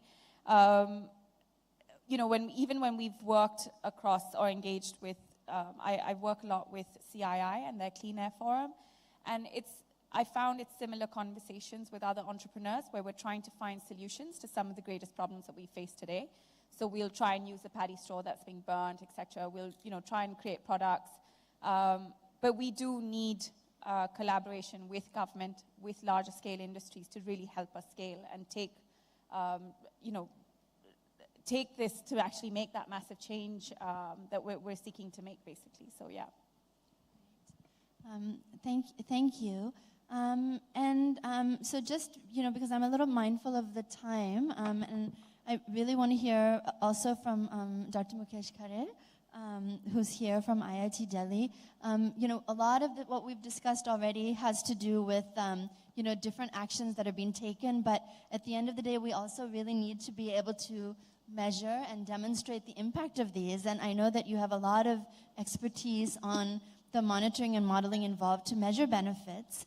And one of the questions that I have, I think we've talked a lot about cities. We've also talked about some of the household energy issues in rural areas. But of course, we're becoming more aware that the air pollution does not respect administrative boundaries. We've also talked about outdoor air pollution penetrating indoors earlier this morning as well. And for this in particular, I'm just wondering, given your research looking at ambient versus indoor air quality, particularly in urban areas and schools and urban slums, what can you tell us about, how staying indoors could be a sound strategy for reducing exposure to air pollution? Okay, Namaskar. I would first start with the first question, that how ambient air quality becomes a source for the indoor air pollution.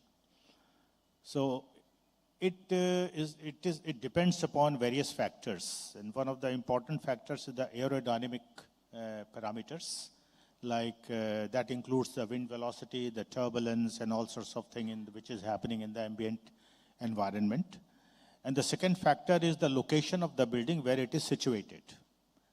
So these are two important factors, apart from the indoor sources, which I'm not talking about, because here the ambient air pollution is so heavy in India, is so high, that WHO has told that there is no difference between ambient air levels and indoor levels in some of the cities. Now, the factors which are making the outdoor air pollution to enter the indoors also depends upon the type of the building and which floor you are monitoring.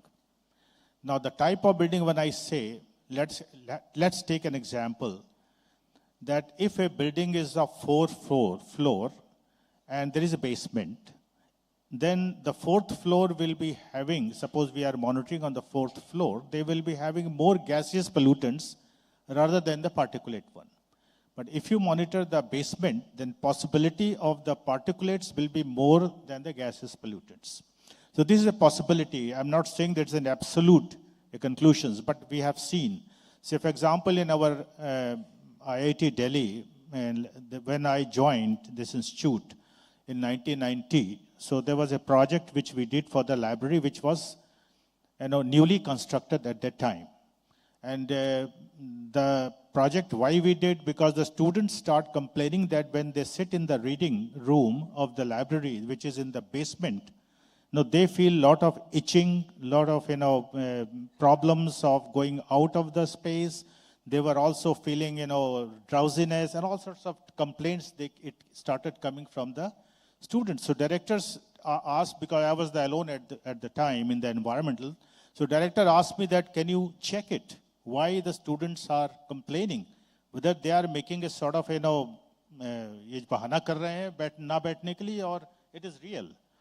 At that time, there was no indoor air facilities in IIT because 1993, long time back.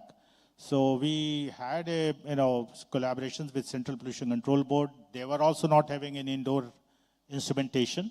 So we took some very crude instrumentations from there to sample the air.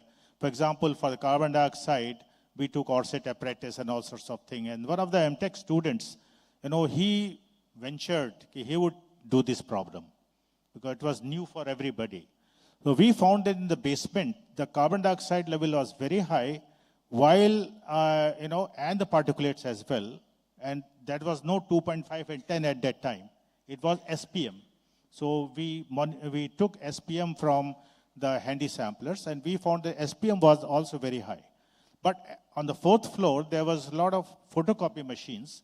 We found ozone concentrations over there. So what I mean to say that this matters a lot. So our monitoring protocol should be designed. Another examples which with control towers of the airport authority. When we did the Indira Gandhi Airport control tower, we found that there was the CO2 concentration was exceeding 1,000 ppm. Why? Because it was completely airtight, because there should not be any noise of the airplane, and the ventilation was not proper. So that makes the CO2 level very high. So these are the factors when you start monitoring and when you start analyzing. These factors have to be seen, and accordingly we have to decide which instrumentation, what type of pollutants we have to monitor. So especially pollutants which are coming from the outside. So, and the second thing which makes the indoor, whether we are safe indoors or not, which you asked as a question, at the moment I would say no. Indoors, keeping indoors safe, if I say I'm safe in indoors, it's not like that. So for example, in here, whether we are safe or not in this hall, when there are so many occupancies there, it depends that what is the ventilation level in this hall. And this ventilation level, nobody of us knows. So another important factor is that if we want to have a public participation, as in the morning we discussed that, we should have a transparencies. Now, such type of commercial location should have a display boards, at least for carbon dioxide level, what is the CO2 level inside, and what is the ratio of the recycled air and the fresh air. That's very important. And I think regulatory authorities, or the ministry, which Mr. Mishra is sitting here, they should think on that, and they should try to make it obligatory, not mandatory, that all commercial buildings should have at least 2 types of display, the carbon dioxide, as well as the, if it is a completely air-conditioned, recycling air versus the fresh air. That is very important. One project we did in Metro, in Chandni Chowk and Patel Chowk, we found that there's a lot of difference in the pollution level. Because Chandni Chowk, the users were different. The users were mainly the laborers and coming from the UP side and etc. So the quality of the laborers, their, the way they were traveling in the windows, the way they were carrying the, all these things with them, were entirely different in the Patel Chowk, where we found elite people in the Patel Chowk. That also made a lot of difference. And the sources from the outside is mainly the pressure. Generally, what happens that if the pressure difference makes the pollutant to be sucked inside. If we maintain a good pressure, that is called ventilation, then we can stop pollution coming from the outside. You just experience in the metro station. If you just stand in front of the escalator, which coming from the outside, you will see a lot of air there coming from you. That is what? That becomes that pollution from the outside is coming with the air. That can only be avoided if we maintain a good pressure to the ventilation system. We should make the pressure positive, so that whatever the pollution is coming should be pushed away from the inside buildings. So these are various aerodynamics and the locational parameters and the way the building managers operate the buildings, which makes the indoor air quality worse or good. And in that case only we can say that whether we are safe or not, if these are things which are maintained. Thank you. And actually, this was really, really interesting to link back to this morning's discussion when we were talking about the indoor kind of design solutions, because I think, initially I was kind of keen to ask you what you would recommend in terms of reducing exposure. But I think the way that you very clearly explained to us the fact that there's also some limited monitoring that we need in order to be able to kind of inform ourselves about the type of variability which may be there is really very important to keep in mind. The recommendation, my first recommendations would be that the NCAP program should strengthen the indoor air quality program, because nothing is being done in the NCAP about the indoor air quality. Nothing is a zero. And I would strongly suggest, Mr. Mishra, that the indoor air quality must be taken immediately, that because indoors are worse than the outdoors at the moment, most of the cities. So this is my first recommendation. And in that case, the monitoring protocol should be decided for different types of pollutant. The different types of buildings should be selected. This is the first recommendation which I would say. Second is the awareness should be taken in the NCAP program, because there is one of the missions of the NCAP is the awareness. That has to be taken using the NGOs and societies which are working very hard in this area, where ministry can take help of those people, and then awareness can be done, and education programs to the schools, especially the children, should be sensitized, so that because they are the foundation of the country.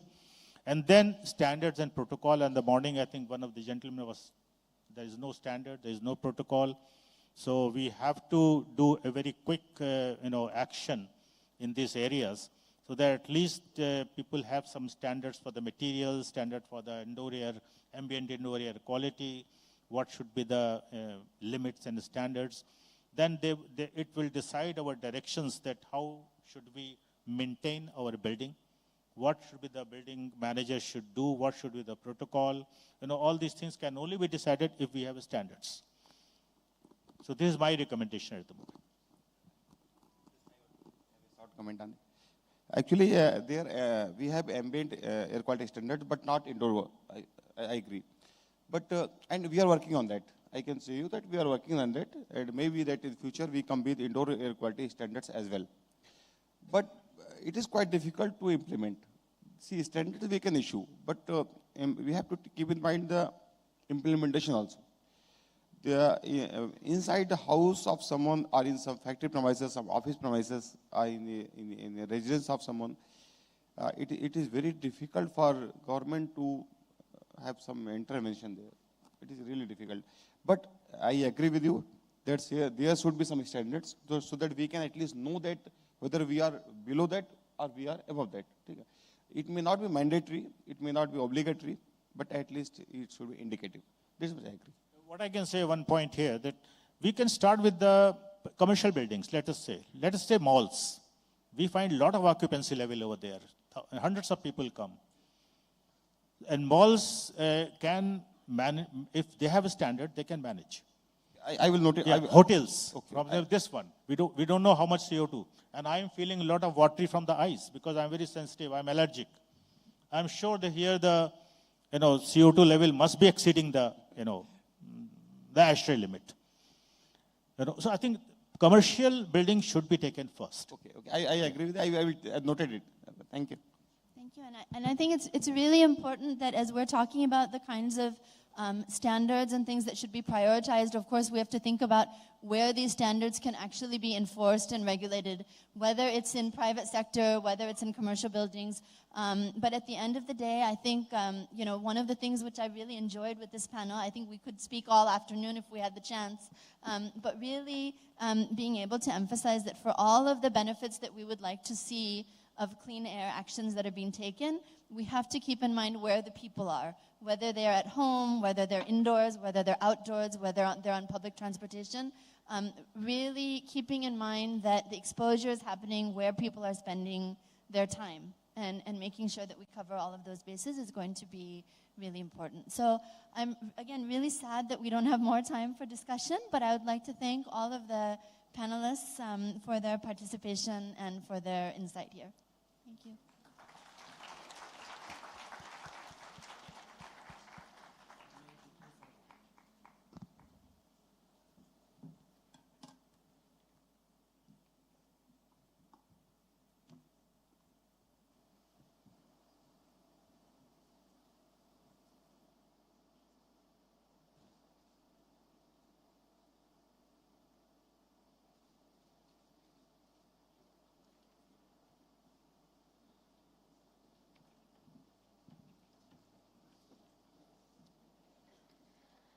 Thank you to all the esteemed speakers for such an engaging and informative discussion. Today's discussion has shed light on the collective determination to pave the way for cleaner air and better health. As we reflect on the rich discussions and innovative solutions shared here, let us remember that the path to a healthier future is one we must traverse together.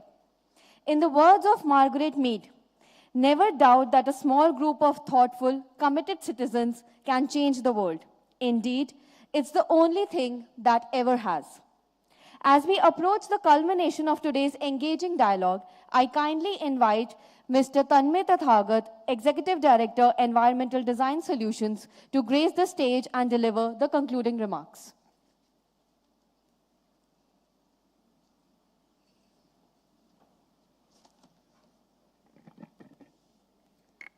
Namaskar. Thank you. Not much to say after this session, but I can see after the range of discussions since the morning कि हवा बदल रही है. हवा बदल रही है क्योंकि हम बदल रहे हैं. And that is the message of this program. The air is changing because we are changing. It integrates our discussion on policies, legal framework, governance, and individual action. We also know now that these challenges are not unique to India. A lot of countries have gone through this transition, and what we can all do together to leapfrog that transition phase and look at the future and say, what are the challenges that everyone else is facing, and we be ready for it now. So the panel discussion brought out such a wide range of issues. You know, Dr. Gupta talked about who links the issue of pollution and indoor air quality to, let's say, issues of urban planning and city design. But there is a connect. Dr. Guleria said there is, you need advocates of change. And the issue of indoor and outdoor air pollutants that are directly linked to patients and newborns. There is data for that, right? And I think one of the most important things that came out, we all need to reflect, what is the efficacy of our interventions? I think that's the most important thing I heard today. Are the solutions effective? And this project, CABH, is trying to address almost all of these issues, right? Ms. Singhal talked about public sector leadership to really drive the change and not waiting for a legislation to make these changes, because it affects our day-to-day lives. And finally, Dr. Khare's discussion on research for identifying and setting limits. It all brings together the crux of the CABH program, and the USAID programs of different sectors, whether it is on energy or forests or urban issues, and finally converging it into this pollution and our lives is what I think will drive this change, where we broaden the base. As Arunabha said in the morning, that CABH is not just about talking, it's about driving that change, delivering an outcome, and especially focusing on the most vulnerable. I think we have demonstrated in today's discussion that that's where we are all moving, and we all need to be there together ताकि ये हवा अच्छे से बदल सके. Thank you. Namaskar.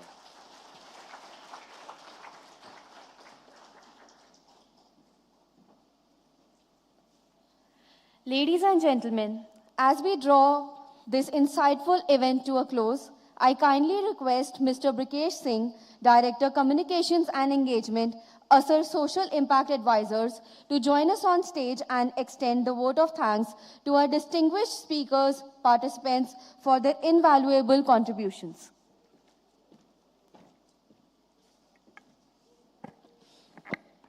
Thank you, Tanmay. You made my job easy by highlighting what followed this morning.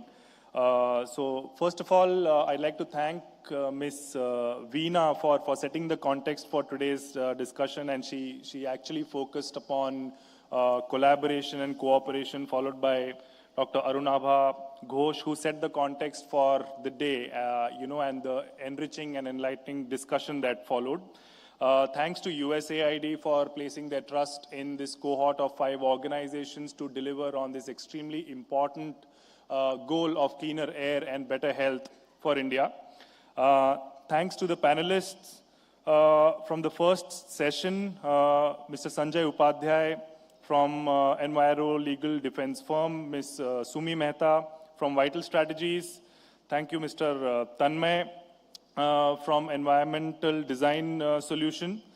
And finally, the recently concluded session. Thank you, Mr. Ved Prakash Mishra. And one of the biggest takeaways for me from this session was what Dr. Khare focused on, where the complete lack of household air pollution, which is included. So I'm looking at Mr. Ved Prakash as I'm saying that maybe NCAP 2.0 will have some, provisions for identifying household air pollution as something that we need to look at. Thank you to our moderator, Sumi Mehta, for the panel, Mr. A.K. Gupta, Additional Director and at the Regional Center for Urban Environmental Studies, Dr. Randeep Guleria, Chairman of Institute of Internal Medicine, Ms. Riya Sehgal, Founder, EcoWare Solutions, and Dr. Mukesh Khare. And finally, I'd like to thank the audience. I know it's Raksha Bandhan, or there's some confusion. Was it yesterday or was it today? But still making sure that it's a full house. To all the exhibitors, and I don't think I can close today's event without thanking the champions of today's event. You may have seen some of them are outside, the kids, Hawa Ke Sathi. There is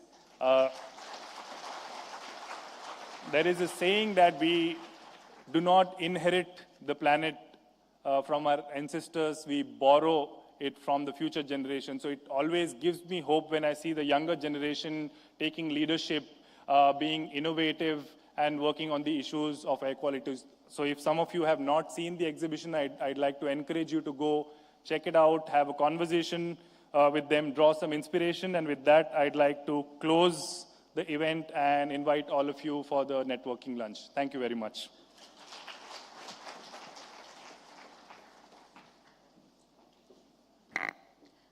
With that, I invite all of you to enjoy a well-deserved lunch where conversations can continue to flourish and connections be strengthened while enjoying the exhibitions.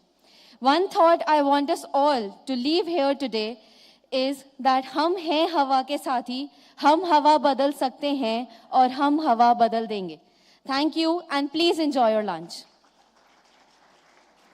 I kindly request the consortium partners to stay back for a quick photo. Thank you. Okay, sorry for disrupting proceedings. I know lunch is served, but if you wait for 30 seconds, I've just taken an executive decision that we should stay in the room and welcome the student innovators into the room and give them an applause. So just give them 30 seconds to come in. If someone can corral the students in.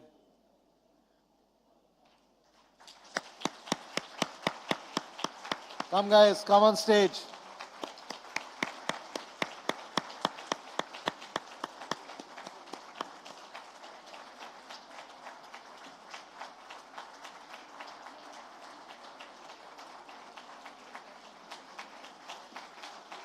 And of course, their teachers and their mentors. Please come. The teachers and the mentors, please come.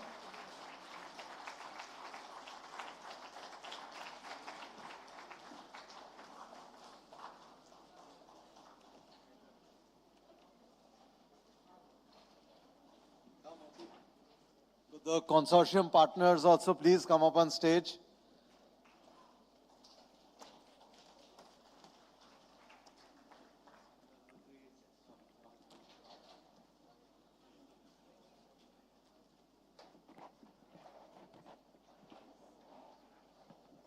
Are we missing any team? Sumi, please come.